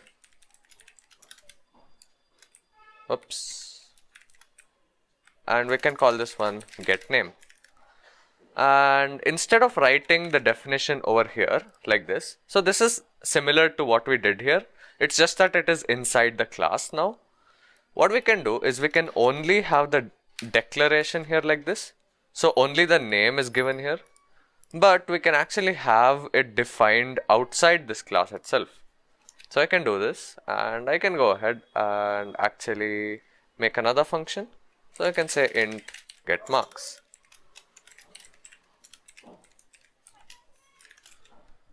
So now you can also go ahead and define this outside the class. How you do that is you'd use this syntax.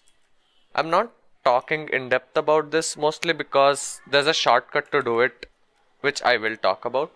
So std string, and what was our class called? Student, followed by two colons. You do get name, and you can write your function definition over here. So you can go ahead and return,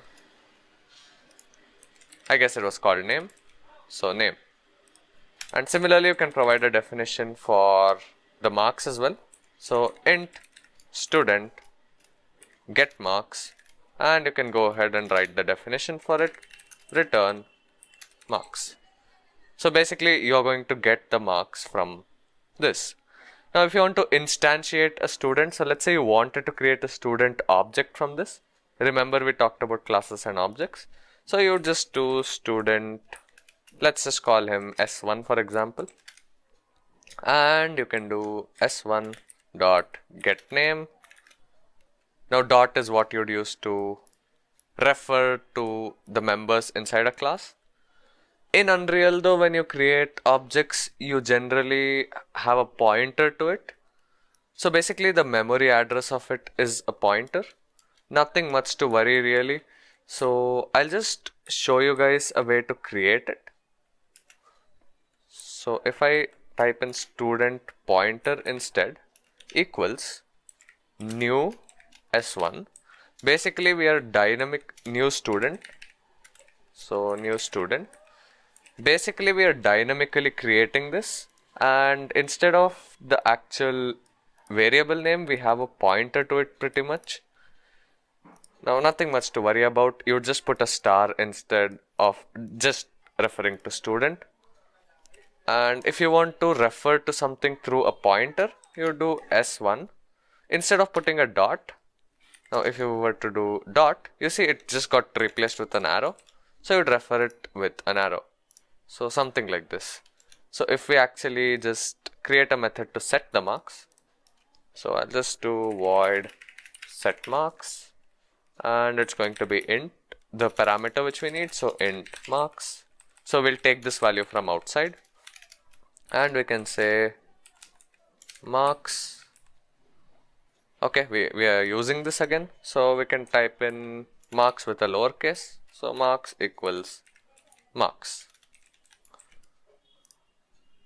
So what we can do is we can say s1 dot set marks, or rather with the arrow set marks, and we can just say 56 for example, just a random number, and we can print it by typing in stdcout, and we can print this. So run a debugger, and as you can see we got 56 printed, so we successfully set the marks.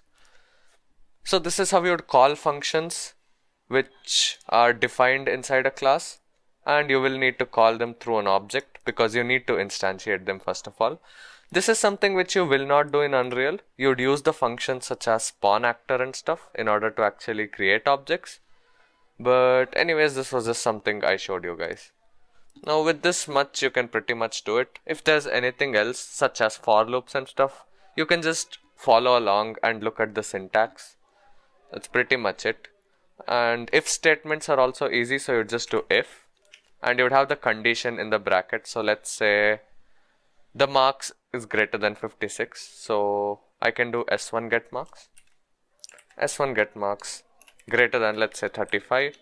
Then we can go ahead and print that the student has passed, so stdcout, and I can say passed. So if I do this, as you would see, we get 56 and passed. Obviously this is not in a new line, but that's pretty easy to do. So you can do stdendl, and now you'd see 56 passed. So with this much basic C++, you can actually follow along, but again I do recommend you separately learn a bit of C++ before you come in. The upcoming sections of this course is going to be for intermediate and advanced users. So before you actually get started, I recommend you guys do a few things. First of all, spend maybe a few days actually exploring the engine a little bit more, maybe creating a tiny game or something. And secondly, make sure you do know the basics of object-oriented programming in C++. So stuff like your classes and stuff like structs, functions and variables, and the basic stuff basically. If you guys are familiar with that much of C++ and you have used the engine a little bit, you would be able to follow along with the further part of the course.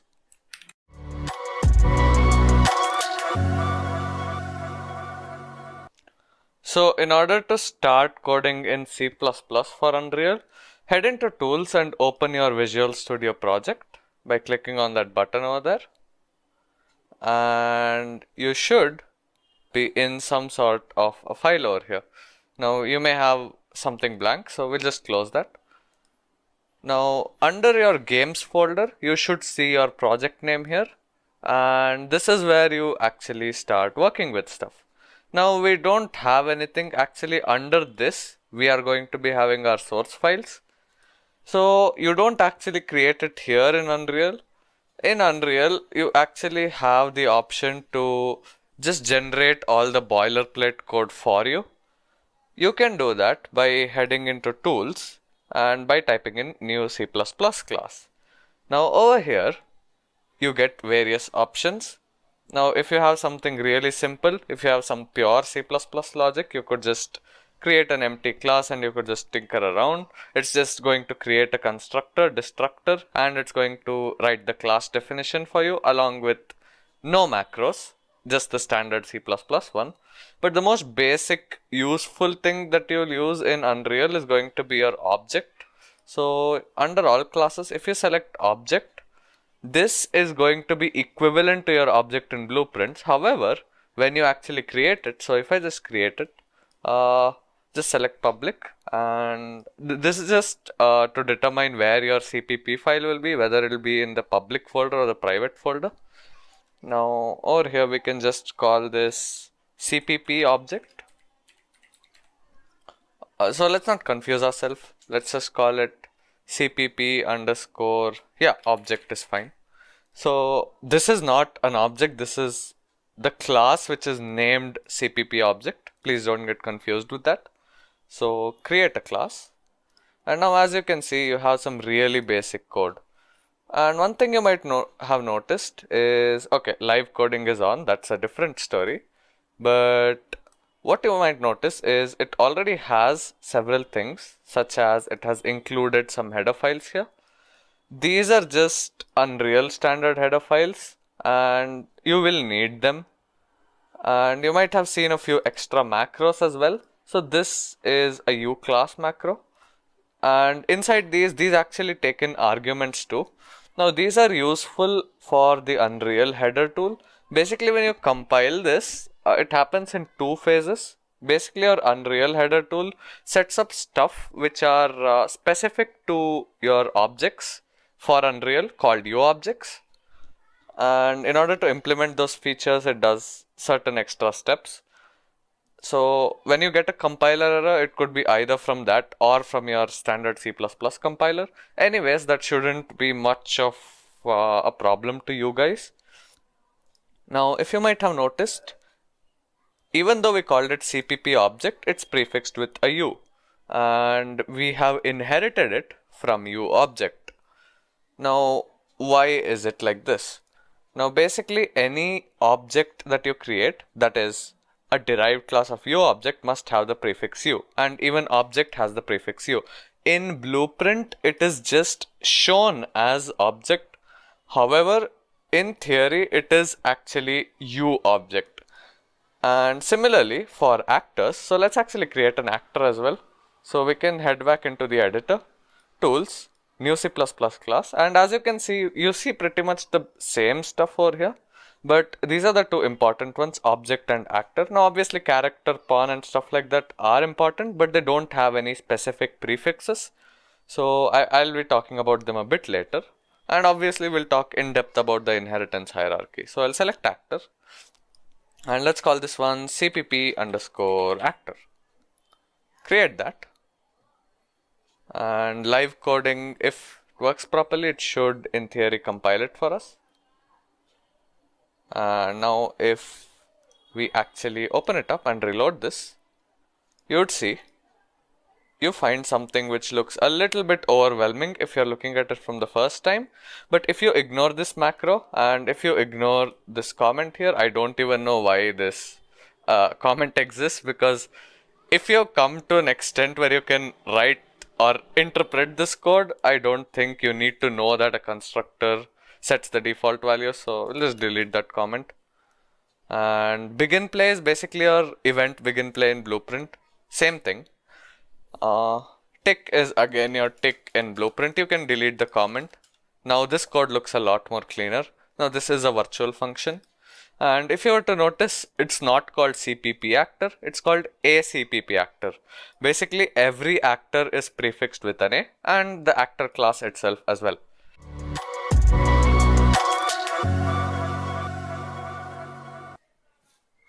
Alright, now that we have established a basic understanding on creating a blueprint equivalent actors and objects, let's look at the inheritance hierarchy in Unreal in a little more detail. Now I'm not covering everything over here. Now I have left a few things such as interfaces, and I'm not going into each class, I'm just talking about the ones that you'll use in almost every project. So that should cover things for you. If you need anything in specific, the documentation should help you if you understand this much. So at the base level, you have you object. Of course, you have your typical basic C++ class, but we are not getting into that. Now under that, I can categorize these into three main other classes which you'll use. Now there are many others, but you won't really use them. The first one, and which you probably expected, is a actor. Now an actor, or a actor as it's called in C++, is something which can be placed in the scene. So if you want to place something in the scene and write the code in C++, you would create an A actor, or in the menu or in the Unreal editor, it's referred to as actor everywhere. Now similar to pawn, you have a pawn, which is basically something which can be possessed by a controller. So basically you can control it, and it need not be you, it could be an AI as well. So maybe you could write some code for bots or something. So you would use pawn in that case. And if you have something specific like a humanoid character or something, generally for most of the things which will be pawn, you generally use character. So if you need a movement component and stuff like that, you would use character. Some functionality is already set up in your character which is not set up in pawn. So something such as adding your controller pitch and yaw input, and many other functions which we will talk about as we use them. So that's where you'll use character. This might be clear. Now a controller is basically an actor which takes in input. Now you cannot place a controller in a level. Obviously it sounds a bit stupid to place a controller in a level, but basically each player will have his own controller, and to be specific, he will have a player controller. If it's an AI or something, you have something known as an AI controller, but again, we are not getting into that. It's really not that common to use it. A controller will basically take your input. Now, although you can set up your input bindings in other actor blueprints, controller is the right one to actually hardcode bindings and stuff like that. Generally, when you create widgets which are not associated with your character, you'd create them inside your player controller blueprint. Generally, you create a player controller, you don't create a controller. And that's about it for what you'll use for the most part. And if we actually head into more gameplay oriented classes, you have a info. The reason I put this is because this was just a wrapper for these classes which you'll use. You'll never create an A info actor, so ignore this. This is just for your reference. Over here you'd see a game mode base. As the name suggests, game mode base, it's basically your game mode. So any code logic regarding your game mode will be there in this, and obviously it's really simple for me to just tell it like this. But once I take a couple of examples, it's going to be crystal clear for you guys. And there is also an A game mode class which is inherited from this, and it has some additional functionality. For the most part, we will stick with A game mode base, but again, you can feel free to use A game mode. Similarly, A game state base and A game state. Now you might ask, what's the difference between these two? The main difference is that game mode exists only on the server in multiplayer games, whereas game state exists both on the server and client. So things like match timers, which you would want all the players to be able to see as well, you'd have them stored in the game state. And maybe some other variables which you only want to use as a means of calculating something in game. So stuff which will only be there on the server in multiplayer games, or something which is core to your fundamental gameplay. So something like maybe switching to another level when you enter a place or something. I mean, it depends on the game, honestly. Can't just tell what you do with it just like that. But basically, game mode, game state work together hand in hand. Now there's one more actually called the player state. Now the player state is really special because this is replicated by default to all the clients in multiplayer. We'll talk more in detail about multiplayer later on, But for now, just know that player state is going to be kind of the class which you'll use for anything that all the players must know at all points of time. And generally you'd store info common to a given player which other players need to know. Stuff like your player name would be there in your player state because all other players need to be able to access your player name at any point of time. So I just gave you an example. You could be creative with it and do whatever you want. Now, one thing you might have noticed over here for the last one, which I'll talk about under UObject is, or actually two more. Game instance is, as the name suggests, your game's instance. So this is talking about your game as a whole and not anything inside the game. So instead of begin play, actually, you have something known as event init here. So let's say you call something off of event init that actually runs well before your level actually loads. So we'll look into examples again. If you have anything pertaining to the game which has to sustain between level transitions, let's say you move from your main menu to your actual gameplay level. If you want stuff to sustain between them, let's say you wanted a variable to sustain, in that case you'd use the game instance because the game instance will not be destroyed between levels. But when you transition from one level to the other, all the actors and all the widgets, everything else that you could possibly think of are going to be destroyed. Now, speaking of widgets, we have multiple classes here which you'll probably never even touch. Even widget, to be honest, you'll never touch in C++. It's very rare that you'd require a C++ class for a widget. So user widget is the class which you'll use. Of course, in the editor, it's going to be referred to as user widget. So this is how you'd create widgets, but honestly it's too much of a pain to work with widgets in C++ for something that's just, very simple. You could just work with other blueprints and just have a blueprint widget which you'd interact with, stuff like that. So that's about it actually. Now the way you'd practically use this is you'd have one C++ base class. So for example, we can have, for a character, we can have one character and we can go ahead and derive one. So let's say we call this one R character. So let's say it is A, we'll just call it CPP as a convention, A CPP underscore R character. I'll just call it R char for now. Now what you do is you'd have core functionality written inside this class. So for example, your movement maybe if you have a first person shooter game, your firing logic, basically stuff that is mission critical for the game and stuff which would break if they don't execute. So for that you would write it in C++. But other cosmetic things which you don't really require, and it's fine if it executes a bit late, stuff like, creating widget, maybe let's say you have a crosshair on the screen, maybe updating its position, if you have a dynamic crosshair that is. Or maybe stuff which is not essential like effects, spawning effects. So if you have stuff like that which is not really mission critical, it's fine if it's a bit slow, and maybe if you don't have too many loops. So if you have many loops in your code, blueprint generally runs slower. I will talk about why that is and stuff.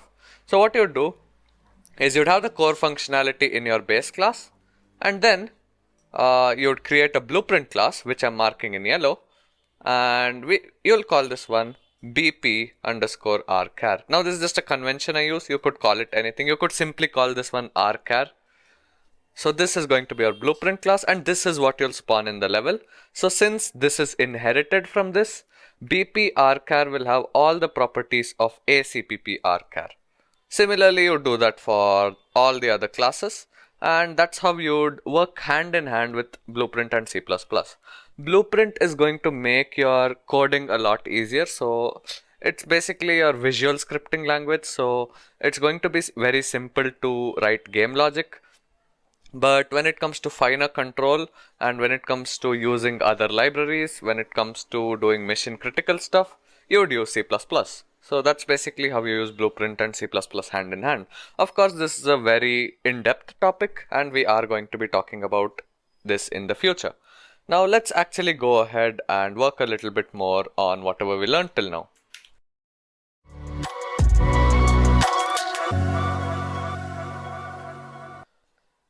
So now that we know about the basic inheritance hierarchy, let's actually start creating stuff on our own. Now, the first thing which you might want to create are variables. Now, for our case, just for reference, we'll be using our CPP object.h. But anyways, you don't have to use this. You can do this inside the actor as well. So stuff like that will remain the same. Most of the time you will not have anything in the global scope. You will create everything inside of your class itself. So the rest of your file, maybe if you are creating a new struct or something, you'd use it, but most of the times you will be doing stuff inside the class. So let's create a variable. Now you could do your normal C++ syntax thing. So for example, let me just create an integer. So by using int, let's say our integer variable. Alright, you could initialize it here or in the constructor. Now, one thing that you might know is that since this is private, are derived classes. Hence, any blueprint class which we create out of this cannot access a variable. So, in order to actually access it, there are two ways. I'll be showing you guys both the ways. So, I'll type in our private integer variable because we made it private. This is how you would ideally do it. I'm just explaining you guys each thing, but you could brush through if you are already aware of object-oriented programming. But anyways, it will give you a learning experience nonetheless. Now, another way you could do it is you could create a variable in the public section. So we'll call this one our public integer variable. Now, this is good if you want to access it everywhere. However, it's really not appropriate to do it this way, because if you have it in public, any other class can just straight up modify this variable, which is not good for us. Let's say you have something like your character speed or something. It's very easy to misinterpret that, maybe accidentally change the value, so it's better to have getters and setters instead. Now this is how you would work with a public variable. I know you guys are still waiting for the Unreal's reflection system. So all these macros which you see, uClass, uStruct, uProperty, I'll tell you about all those. Not to worry.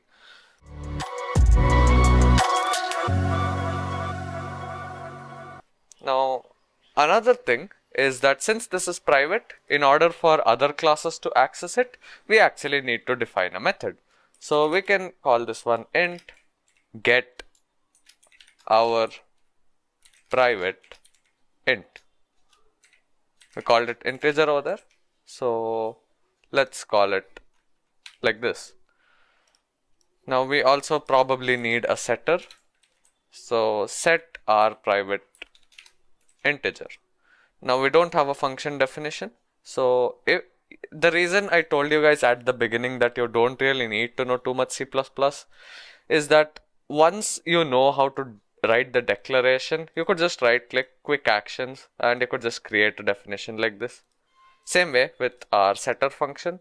Oh, and this has to be void because we aren't actually returning anything. You could make it bool. So let's say you have a condition where you can't set it. So let's say for a health variable you can't set it to 101. So then you would do those checkings and stuff. But in our case we'll just use void. Head into the file here. And instead of this, we will return this variable. So not public, we'll return our private integer variable. Now this is how you would set it up for the private variable, and this is the proper way to do it. Also, currently none of these use Unreal's reflection system. Now if I just run a debugger, so it's going to launch the editor. Make sure it's set to development editor in the configuration. So wait for that to build, and once it's done building, it should start the editor.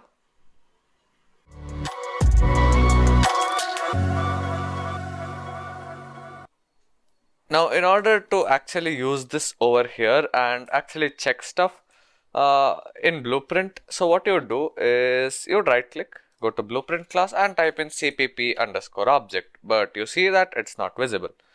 Now the reason it's not visible, but our actor was visible, because by default all actors, if you were to go into this file, By default, all actors are going to be marked as blueprintable. So if I actually head into the actor over here, and if I actually look into this U class macro, you see it says blueprintable.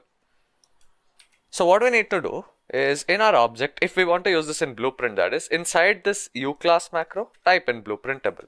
Now this is how you expose your U objects to blueprint. So let's say anything is not accessible in this menu over here under all classes, it probably means you haven't marked it as blueprintable. So let's stop the debugger and run it again.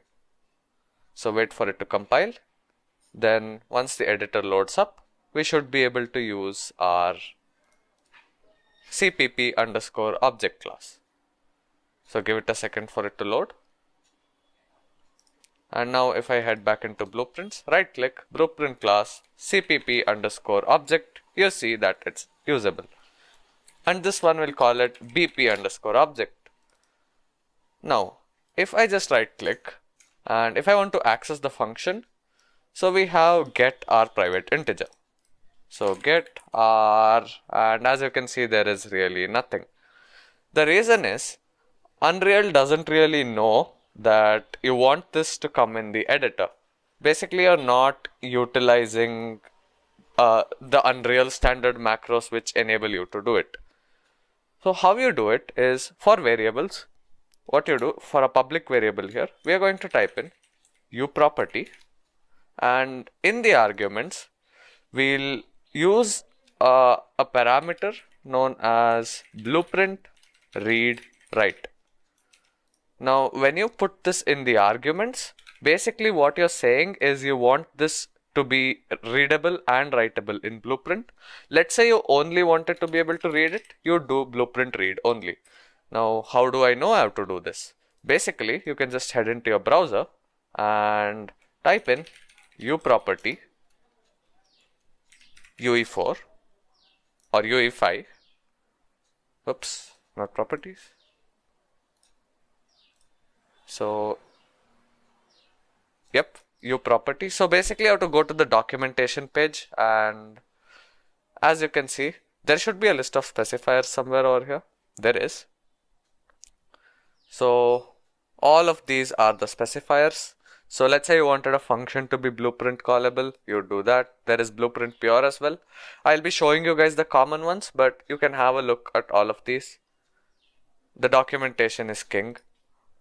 Now for a private variable, actually we don't need to make this a uProperty. However, you could choose to make it. Now if you want to use these getters and setters, which will technically enable us to use our private variable, our get function will be pure, of course. So we are going to use a u function now. Now u function is another macro.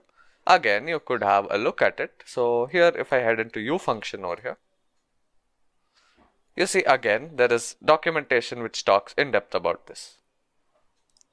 We will be looking at the common ones anyways. This one will be blueprint pure. Blueprint pure means those green nodes which we saw without any execution pins. So if I actually head into any blueprint, these types of nodes basically without this execution pin, that's going to be our pure function. And I talked a lot in depth about it when I talked about blueprints and stuff. Now this one will be a u function as well, and this one will just be blueprint callable. Alright, now we can go ahead and run a debugger. Now we should be able to access these.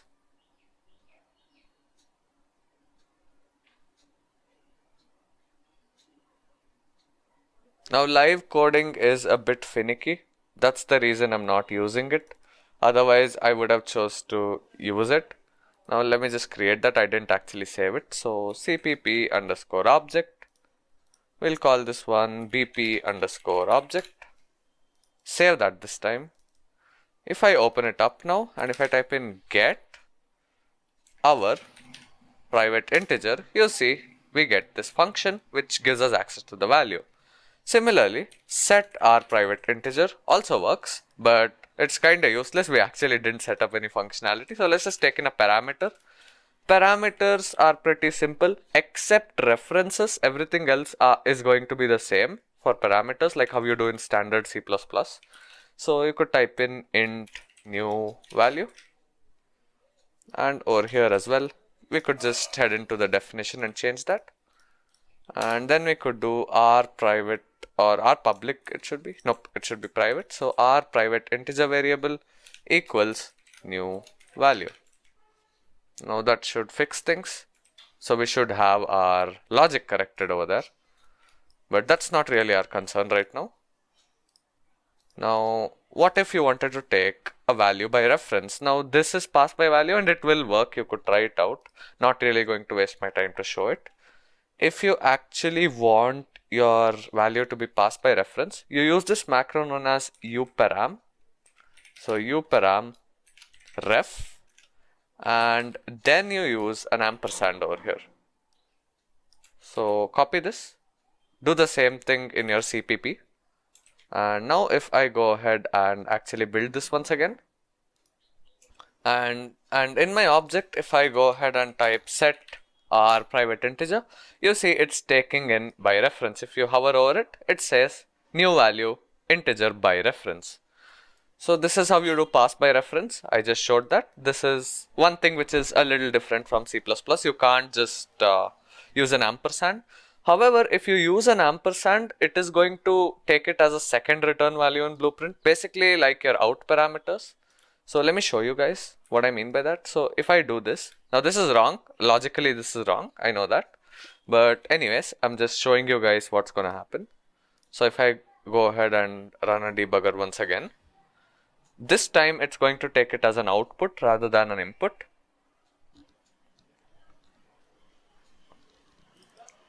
If I open my BP object again, and if I type in, let's say set r private integer, you see the new value goes out.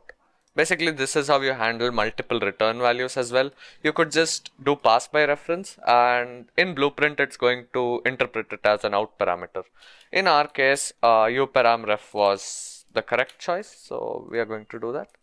Undo this over here as well. So that's about it. Oops, just correct that. Also, if you guys want to access your public variable, you can just directly use our public variable. So our public integer variable, so it's directly accessible to us. But one thing you might notice is that unlike these variables here, it does not let you edit the default value and stuff. Now, there is one reason for that. That's because you again need to set a flag in order to do it.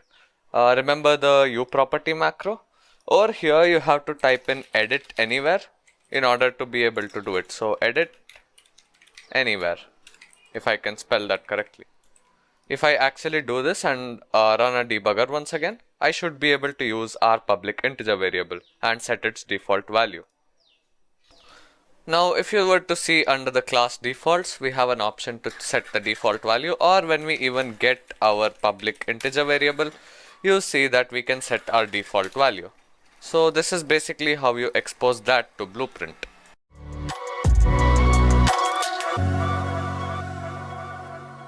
I suggest that you guys now try it with a few more functions of yourself, and maybe check how they work in the editor and stuff. Once that's done, let's talk about the next type, that is uStruct. So basically, if you want to create structs for the Unreal Engine, you need to use the macro known as uStruct. Now generally, I prefer doing it inside this .h file for your project. So you will have a file like this, but you really don't need to. You could do it in any file. So for example, let me just do it in our cpp object.h file. It could be really anywhere. Unreal is going to recognize it for you. So I'll just do it above our u class. So I'll just type in struct. And if you guys don't know what struct is, well, you got to learn that before. It's basically like a class, but by default, all its members are public. But remember, when you're working with Unreal Engine, you don't really work with struct methods. you only work with variables, and any methods you'll have it in another class as static functions. So that's how you work with it. Anyways, I will show you guys what I mean by that real soon. So for example, let's just create a struct known as, let's say, book. This is obviously highly impractical, but just as a basic example. And for the variables, we could have maybe a string. Now remember, in Unreal Engine, the variable you use is not std string, so you don't use std string actually. What you use is called fstring, which is Unreal's string type. Obviously, most of the string types are just interconvertible at any point of time. So if you're using a third-party library or something, you can convert it. So fstring is the string type in Unreal. So if I type in fstring, let's say name, and maybe we can have an integer for number of pages, and we can have a float for rating. Alright, we have a really basic struct over here. Now if I go ahead and build this actually, so I'll close my editor. If I go ahead and build this, you would see that it would build successfully. However, obviously, as you would expect, you cannot access this struct in the editor because we haven't used the Unreal macros.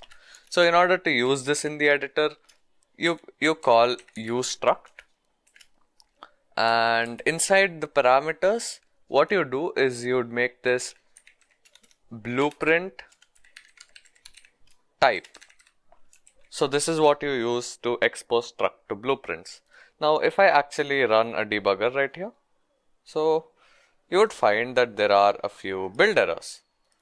So what this is this is not your C++ compiler error. Basically, there are a few rules in order to use structs in Unreal. Similar to how you have a U prefix, for all structs you need to have an F prefix. So now if I go ahead and run this, in the editor it's going to be visible as book. You see that we get another error. Now it says expected a generated body. Now if you notice our class here, it has a generated body. Similarly, for our struct as well, for all use structs, we are supposed to be having a generated useStruct body. So it's going to set stuff up for the editor for us basically. So now if I go ahead and build this, you should see that we compile successfully. And we open up the editor right now. But you will soon notice one problem again, which you probably would have guessed if you would have seen these. So if I just head into my object, for example, and if I type in, let's say I create a new variable and call this one book1, and I get the type book, you see I can access this. There's no issue. But if I right click, I can't actually split the struct pins. Now if you actually hover over this, cannot split the struct pin, it may be missing blueprint exposed properties. So what it basically tells us is we actually need to mark these as U property as well. So the same macro can be used here as well. So U property, and there's a little bit of an issue with the indentation there, don't mind. So U property again make this one a U property, depending on what you want. Let's say we don't want to be able to change the name, so let's make that blueprint read only, so then we won't be able to change it. Now if I stop debugging and open the editor once again,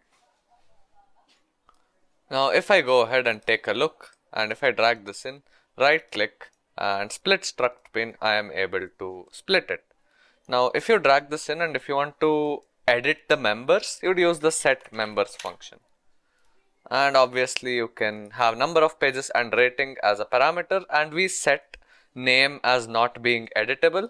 Since we did blueprint read only, as you can see, we don't have that available as a pin.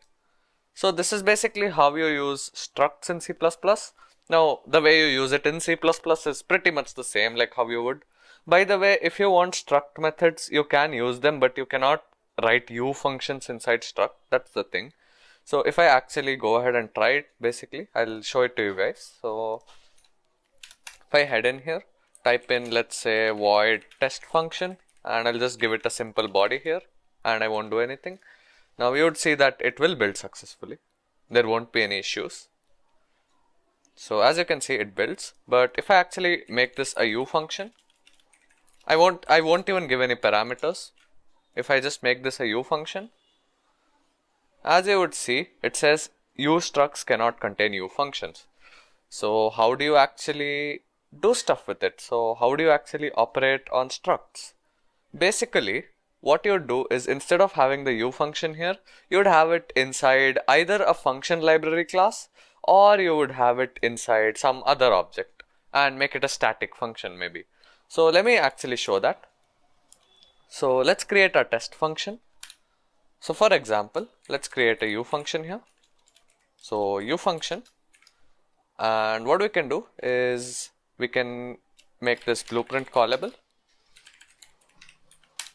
And over here, instead of just declaring a regular function, let's do a static function, static void test.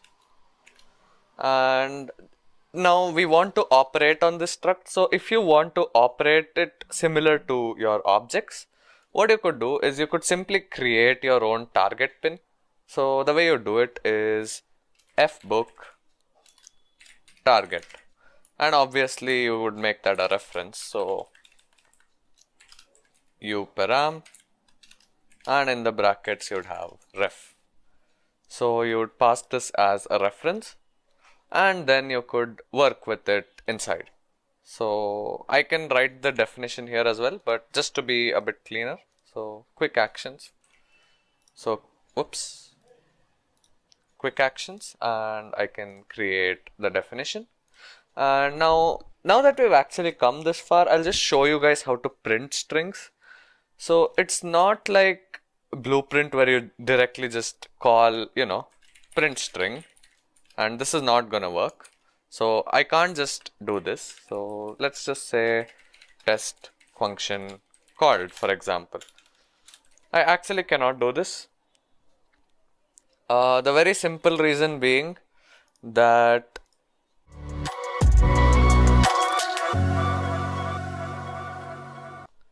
in Blueprint, Unreal actually imports, or rather includes, all your headers for you as per necessity. But basically that doesn't happen here. So it's not exactly headers, but you get the point.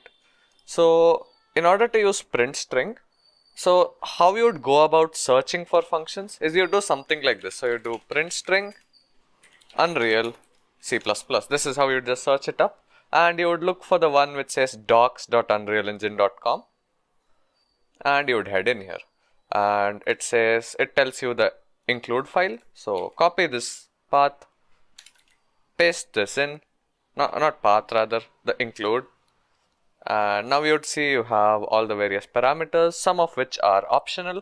There are only 2 parameters which you actually need, but anyways, now what we can do is, now you notice that you're not able to call it, but that's because this is actually a static function once again.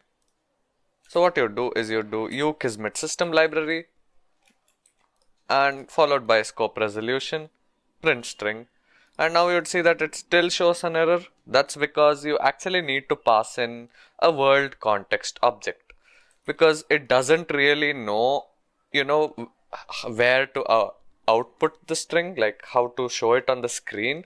So in order for it to know that, you actually need to pass in an object.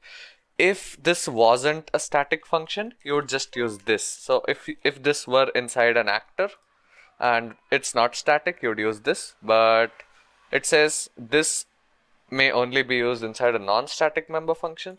So what we can do is we can just pass in a uObject pointer over here, or rather we'll just pass in an actor pointer. So a actor pointer. Now remember, when you work in C++, any object, any actor, anything that you have which is enclosed in a class, basically any class, if you want to use them, you would use a pointer to it. You will never refer to it as a actor. It will always be a pointer. Just remember that. So an actor is just to give, some context to it. So we can just type in context, for example. It could be an object as well, I assume. So if I type in context here, now we would see that the error is gone. But obviously we changed the function signature. You could make this a U object pointer, I believe. And now what we can do is we can copy this over, head back into our function declaration and put that in. So now our error should go. Now if I go ahead and actually run this, now if I head in to blueprints and BP object, or here if I call test, for example, I think it's called test. As you can see, now we can operate on this struct, and for the context what we can do is simply we can plug any outer object in. So I'll just actually do that. So I'll open up the level blueprint. So for the context, what we can do is we can go ahead and get a reference to self. And for the target, what we would do is we would go ahead and actually get a struct. So instead of this, I'll just create a struct. So I'll just call this struct, for example, and it's going to be of type book. So we can use that, and now this function is going to operate on this struct. So this is just a basic way you can do it. Now if I go ahead and press play, after 3 seconds you should see something being printed, test function called. As you can see, that works. So that's pretty much how we would handle struct methods.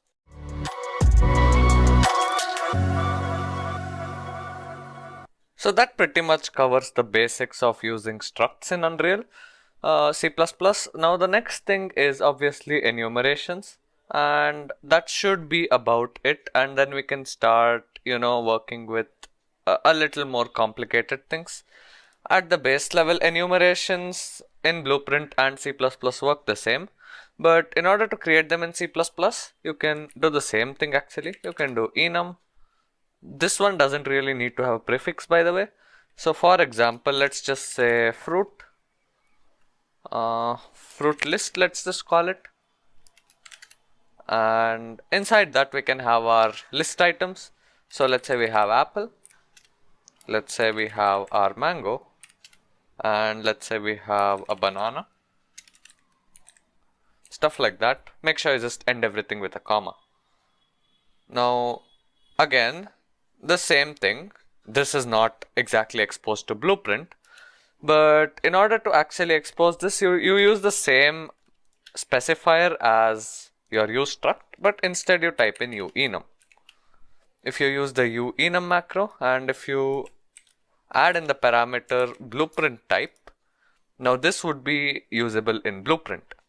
But if you wanted to give it a different name for it in Blueprint, so if you wanted to give a display name to this, basically what you'd do is you'd use another macro known as umeta, and over here you'd change display name equals and you'd put in the string.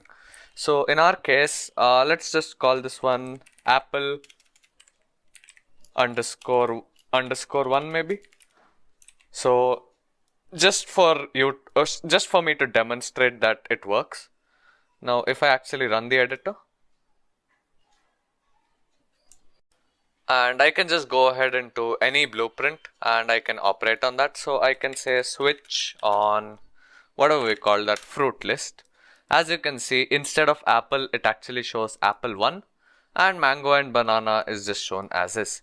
Generally what you would do is you would simply have the display name to just display exactly what this list item was. So you would simply have this, and you would have mango over here. Generally you would just leave it like this, banana. So this is how you would go about doing it.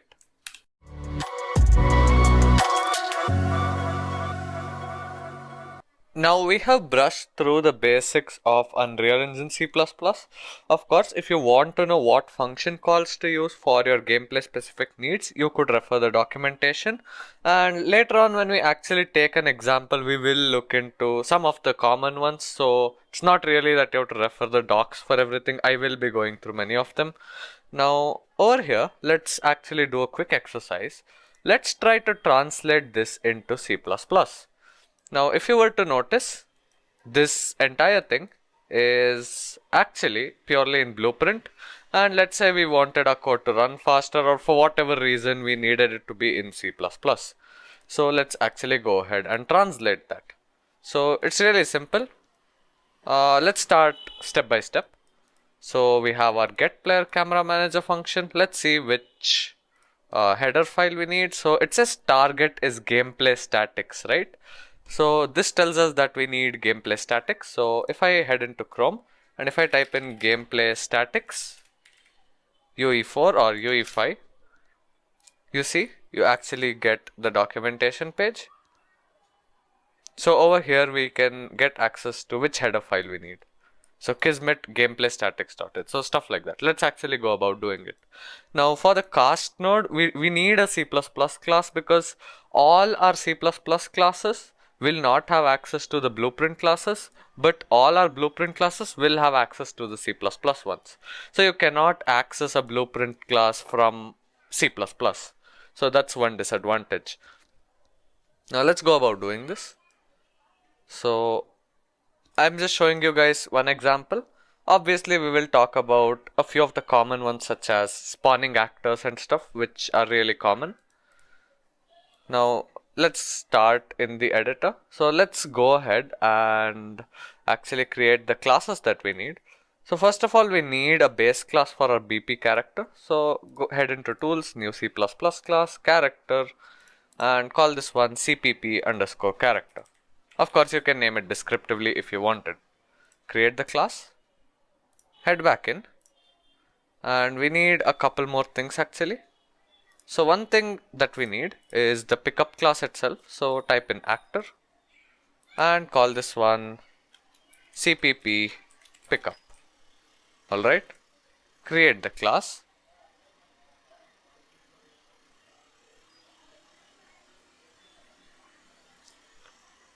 Now what I want you guys to do is head into BP pickup, and over here under class settings for the parent class, I want you guys to select CPP pickup, and over here as well I want you guys to select CPP character. So CPP_character, I want you guys to select that.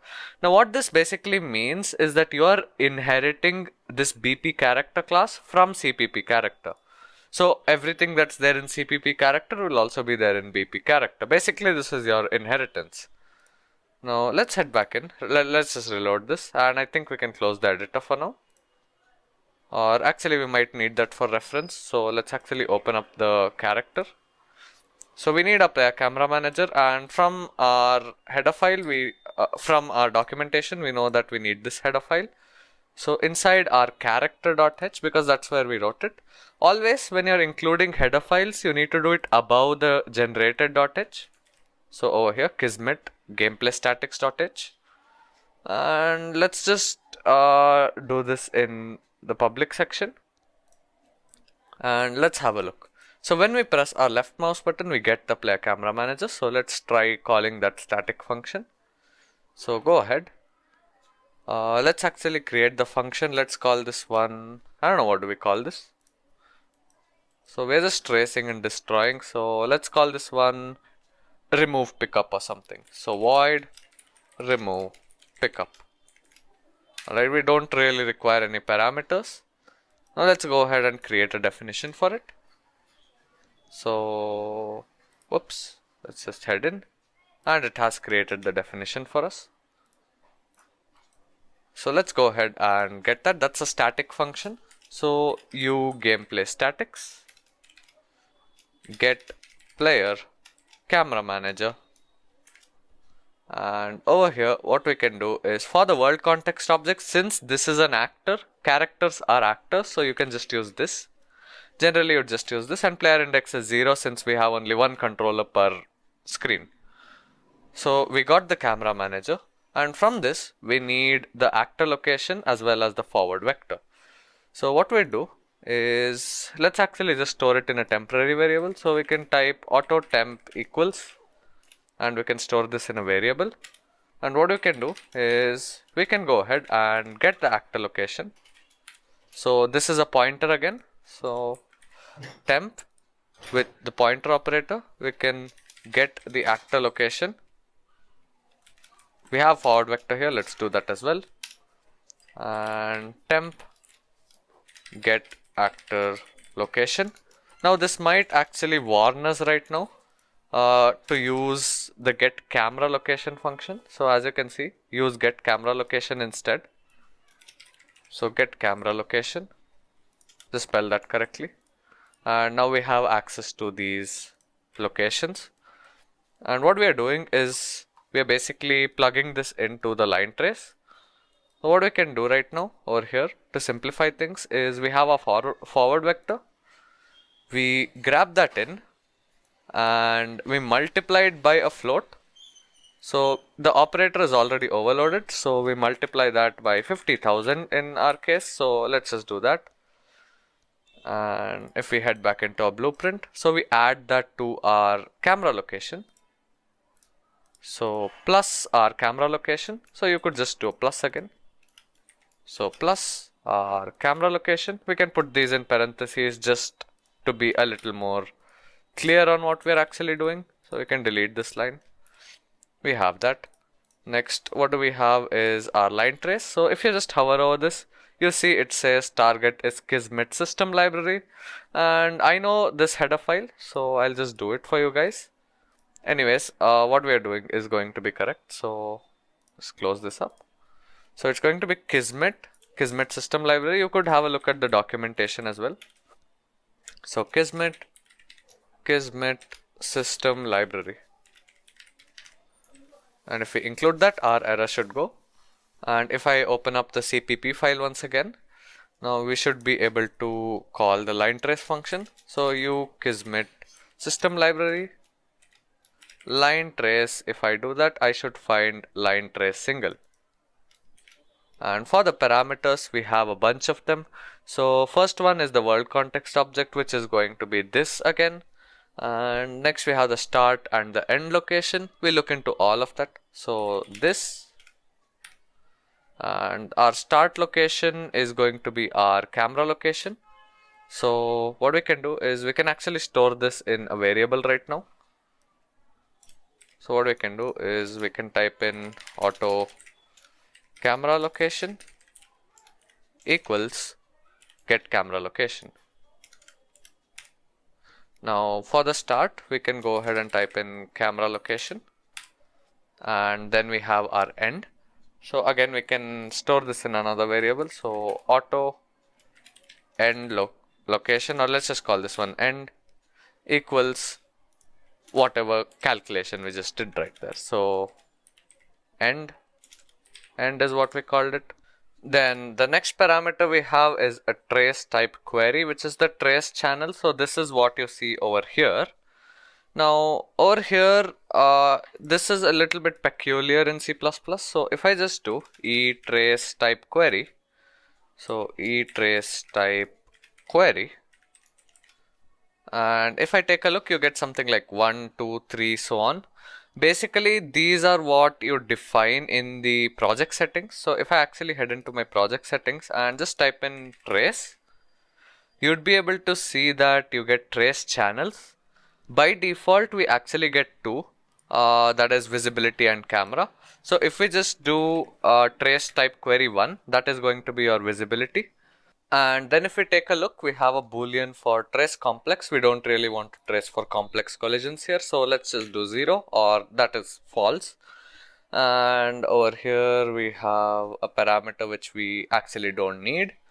And we also have a few more, I guess. We'll just use the ones which we absolutely need. So actors to ignore, we can just create an empty array and we can just pass that in. So tarray a actor pointer,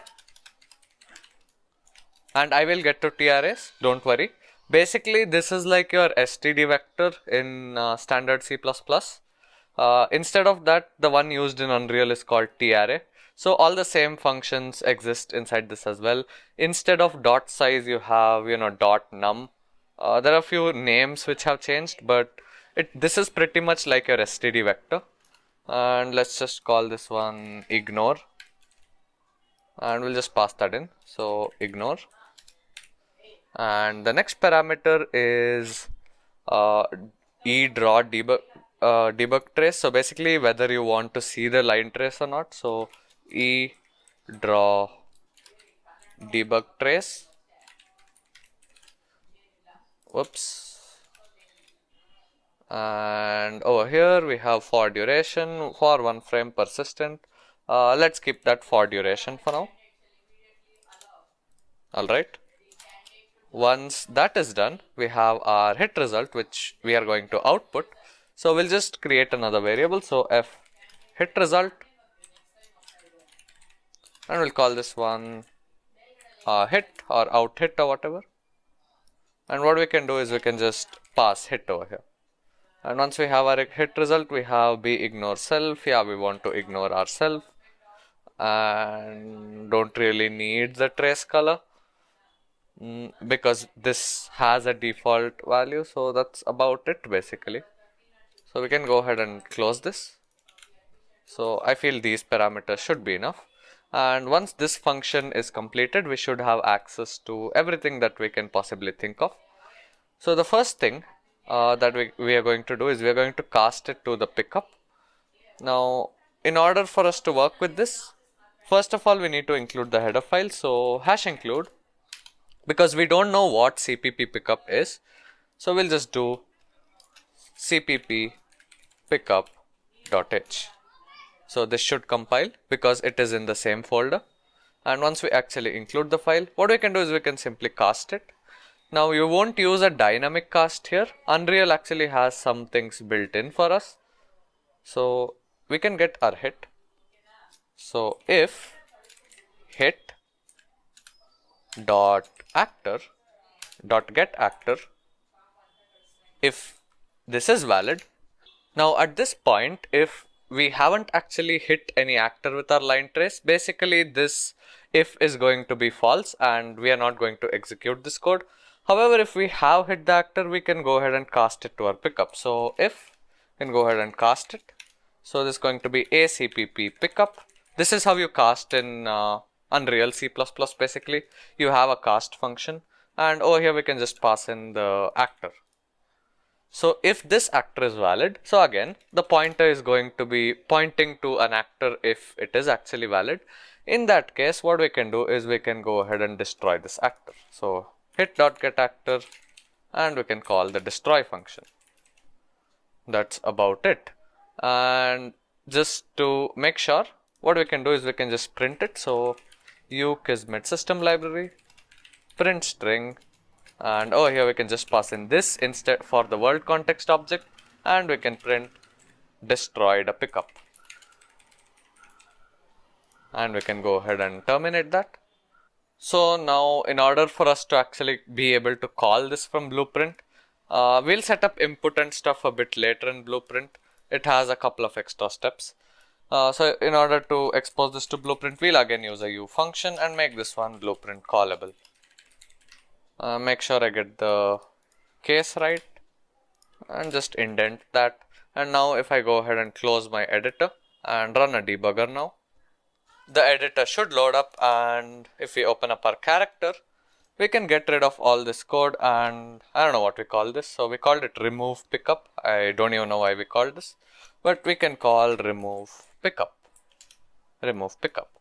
Now if I go ahead and press play, and if I left click, as you can see, our logic actually works. And okay, this is not a pickup, this was just a cube, so that's the reason it didn't work. But anyways, the line trace works. Now the reason it's working is because BP pickup is also a CPP pickup because we inherited from it. So that's the reason. What's happening is when we actually cast it over here, we are actually successfully casting to our CPP pickup as well, even though that was a BP pickup. So that's basically how we translate it. Now we can go ahead and clear out some stuff. This was just for clarity. So instead of using the camera location as a separate variable, we can go ahead and copy this over. Similarly for end, we could just do the same. And if we have anything else, we could do that as well. So we don't have anything else. We can go ahead and close this up. We'll leave this temp variable because having such a long line everywhere is going to be a little bit weird. But again, you could do this. So you could just place this instead of temp. Wherever temp is going to be there, you could go ahead and get the player camera manager and do that. But in this case, actually using temp would be a better solution. So we'll just stick with using temp.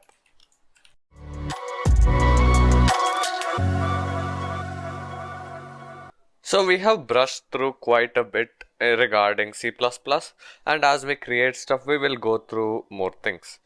Now, what if apart from a pickup, we also needed to cast to some other thing? So let's actually create another actor. So let's do it with our interaction actor itself. So let's go ahead and open it up. Not sure where we've used it, so let's just hit Ctrl F to find, and let's just find interaction. So we are basically nudging it. So what we're basically doing is we are again casting. So I have to just check where it is. So if we are overlapping, so that's what we are doing. So let's actually remove this logic and let's actually have the destroy logic itself. So remove this and remove this, or actually we could keep this. Now if you wanted to do it with your cast, so what you would have to do is you have to cast to interaction actor. If this fails, and then destroy it. And this for the most part will work. So let me just go ahead and drag that in. Forget about the C++ logic. And as you can see, this works. And even this works. However, one thing you might notice is, let's say in an actual game, obviously we'll have many such actors, not just an interaction and a pickup actor. So in that case, you will have to perform many casts, and casting is expensive for your computer's performance. So the way you get around this is, instead of casting multiple times, you could cast to an interface. And in Unreal Blueprint, there's actually a very elegant system implemented. We'll be talking about both the Blueprint and C++ versions of interfaces now. So in order to handle this problem, what we can do is we can actually create an interface. So I'll show you guys step by step to implement this exact logic using an interface. And we can actually have separate logic as well for both the interaction and the pickup actor. So head into your blueprints, right click, blueprints, blueprint interface, and let's just call this one, I don't know, destruct, I guess. Generally I have a convention of calling it BPI underscore, and we can call this one destruct pickup maybe. Alright, and we don't need anything for the input, but anyways, now the way you actually use this is for whichever actor that needs to be casted to. So for example, we are casting to our pickup and our interaction actor. So we would head into both of these, and under your class settings, under implemented interfaces, we can go ahead and implement BPI destruct. And do the same thing for the interaction actor. Head into class settings, BPI destruct. Basically, at the fundamental level, what this is doing is it is inheriting this interface along with actor. So basically your interface is also a class internally in C++. I will show you guys the C++ plus version, which will make things a little more clear. But instead of doing all this, what we can do is we can call destruct. Or I guess I called it pickup. So let's just call it destruct in general.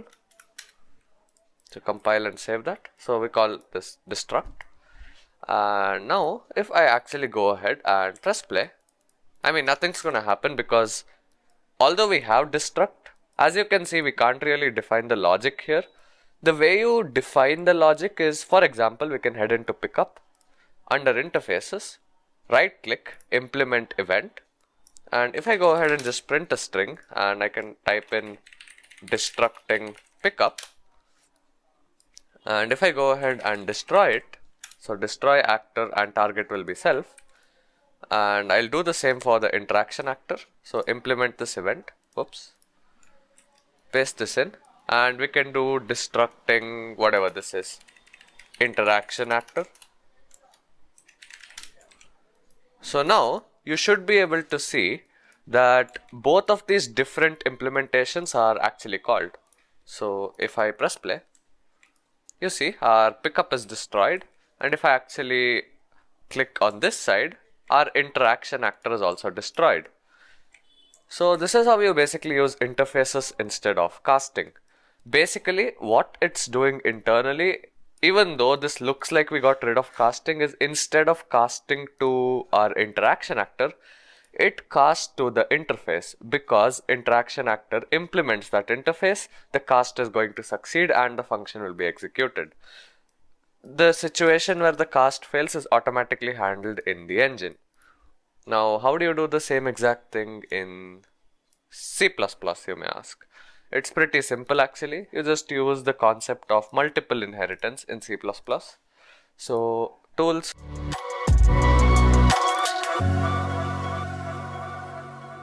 create a new C++ class, and over here what you have to do is select Unreal Interface, and we can just call this my interface for example and create the class. It should load up Visual Studio for you. So just reload that, and over here you should be able to see my interface.h and my interface.cpp. Basically this is where you would write the function definitions, and you can go ahead and define it in your various classes. So what you do is, for example, let's just have this function work for both the pickup and our whatever that was, interaction actor. So let's say we want this function to work for both of them. So let's go ahead and do that using an interface. We'll actually get rid of the C++ logic. So we'll get rid of that. And what we got to do is, first of all, since we are actually casting to the interface here, we can go ahead and include the header for that. So hash include over here. We can go, okay, we are including pickup already. So what we can go ahead and do is we can go ahead and include this interface in the pickup. So not after the generated, before the generated.h. And this is going to be my interface.h. And over here where you see public a actor, put in a comma and type in public I my interface. I is basically the prefix which is used for interfaces, just remember that. So my interface in the editor is going to correspond to I my interface in C++. So let's actually write our function. So let's call this void destruct maybe. And we can go ahead and add in our implementations. So we can right click first of all and make this one virtual. Right click, quick actions, create a definition for it. This is just going to be like your default implementation. So now let's say we wanted to implement this function in another class. It's really simple to do it. Now that we have a virtual function here, we can head into our pickup.h, and over here along with this we can type in virtual void, and I don't know what the function was, so I'll just copy this over. Do the same thing in the pickup. And since we are actually overriding a base class method, what we can do is we can use the keyword override. And now if I go ahead and right click, quick actions, create a definition, head in here, and now let's say we do the same thing. So let's say we do ukismet system library print string this, and let's just say destroyed pickup from C++. And we need to include Kismet, of course, so let's just do that real quick. So let me just copy this over. So I'll just do this in the .h file. So now we can go ahead and actually destroy it. So we can say this destroy, or rather you can just call destroy. Alright, so we can go ahead and test this logic, but remember it's not going to work for our interaction actor because we again don't have another C++ class for it. So let's actually create that too. So new C++ class actor, let's just call it, for example, I don't know, cpp underscore interaction actor.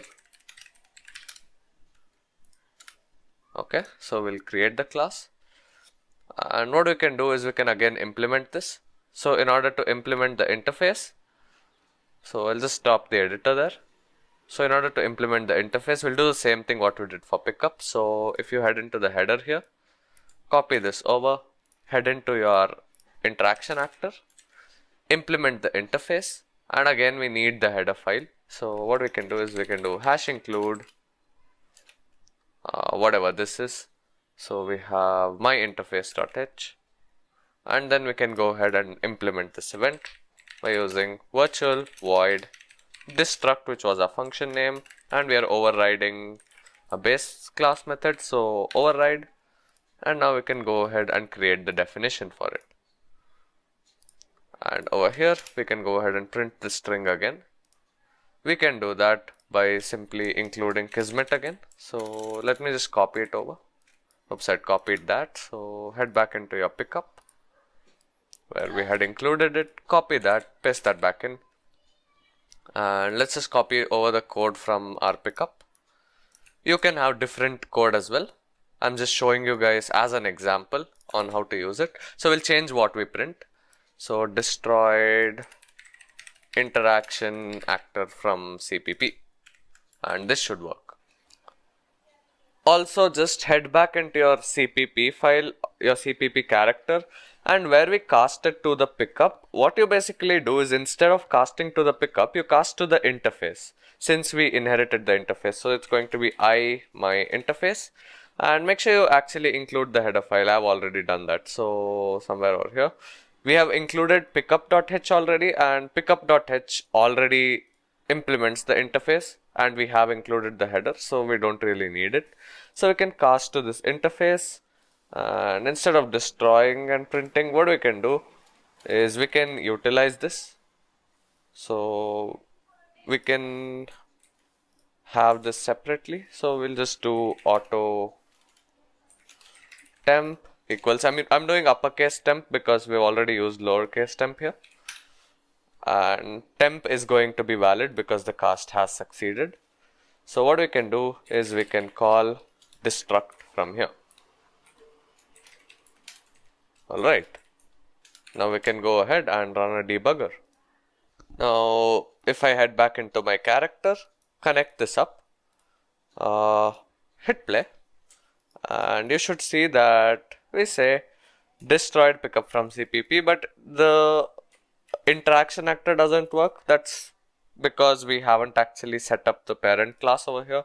So go ahead and change that to CPP underscore interaction actor, and we could rename this as well BP interaction actor.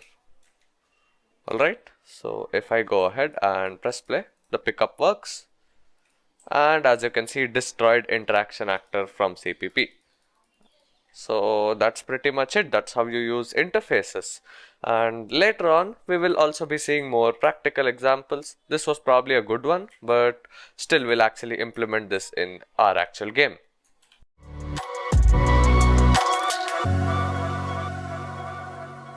Now let's look at another case where you want to call blueprint functions from C++.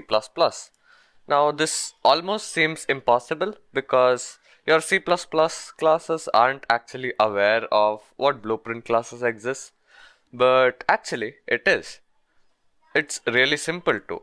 So what you do, you could use it in any actor, any object, even in the interface if you want, but I'll just show you guys in the character by just printing something. So the way you actually call blueprint from C++ is like this. So you just write a normal function. So let's just call this void test bp func, let's say. And now what you got to do is you have to use the u function macro, and you can make this blueprint callable or not, but the specifier that you need is called blueprint implementable event. So now you can have the function declaration over here. You can actually have parameters too. So we can test that if you want. So int x, let's say. So now if I actually run this, you won't actually get a compiler error because Unreal automatically generates the definition for you and you can define it in Blueprint. So if I open up my BP character and under functions, under overrideable, if you just have a look, you will have test BP func, and as you can see, I can actually implement this over here, and we also got our input parameter. So we can just go ahead and print a string. We can either call this through Blueprint or we could even call this through C++. Let me show you guys by calling it through C++. So I'll do it on begin play. So what was our function called again? Test BP func. And you would see that this is actually implemented. So let's type in 100 for example, and this will work. And in the meantime, now I would like to show you guys one more thing that you can do. I just wanted to show you guys that yes, you can actually do this. You can actually implement it in Blueprint.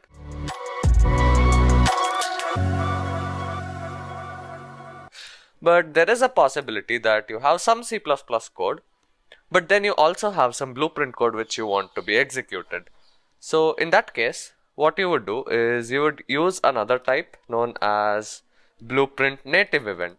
So we'll just copy over this function. And let's call this one test bp native func, and let's just have something else. For example, let's say we'll have a float, and for this actually what you need to do is you need to have another function called the implementation of this function. So that is going to be what you define in C++, and this is going to be your function name in Blueprint. So in order to explain what I mean, instead of implementable, type in native. Now if you compile this, you'll actually get an error. So what you're supposed to do is not create a definition. However, you are supposed to create an implementation for this. So the way you do it is you just copy over the signature, and instead of the same function name, you type in underscore implementation. Whoops. Implementation. So what you can do now is for the implementation, you can go ahead and create the definition.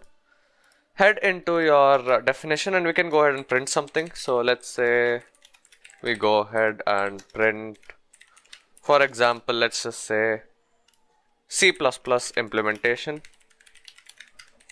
called, and we can close that in. And for a Blueprint implementation, we can set that up in Blueprint, no issues. So that should be it. Now you can go ahead and actually compile this once again. So apologies, I just made a few typos over here. So let me just copy implement over here. So implementation, and do the same in the CPP file as well.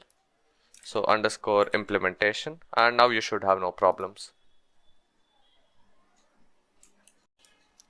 So if we head into our BP character, and we can go ahead and override both of them. So test BP func, we can go ahead and print it. Actually, this is our Blueprint implementation, and we called it from C++. So okay, we'll just go ahead and print it.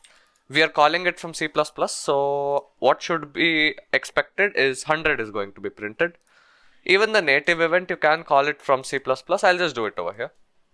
So first of all, let me implement that in Blueprint. So implement that, go ahead and just print that. That shouldn't be that hard.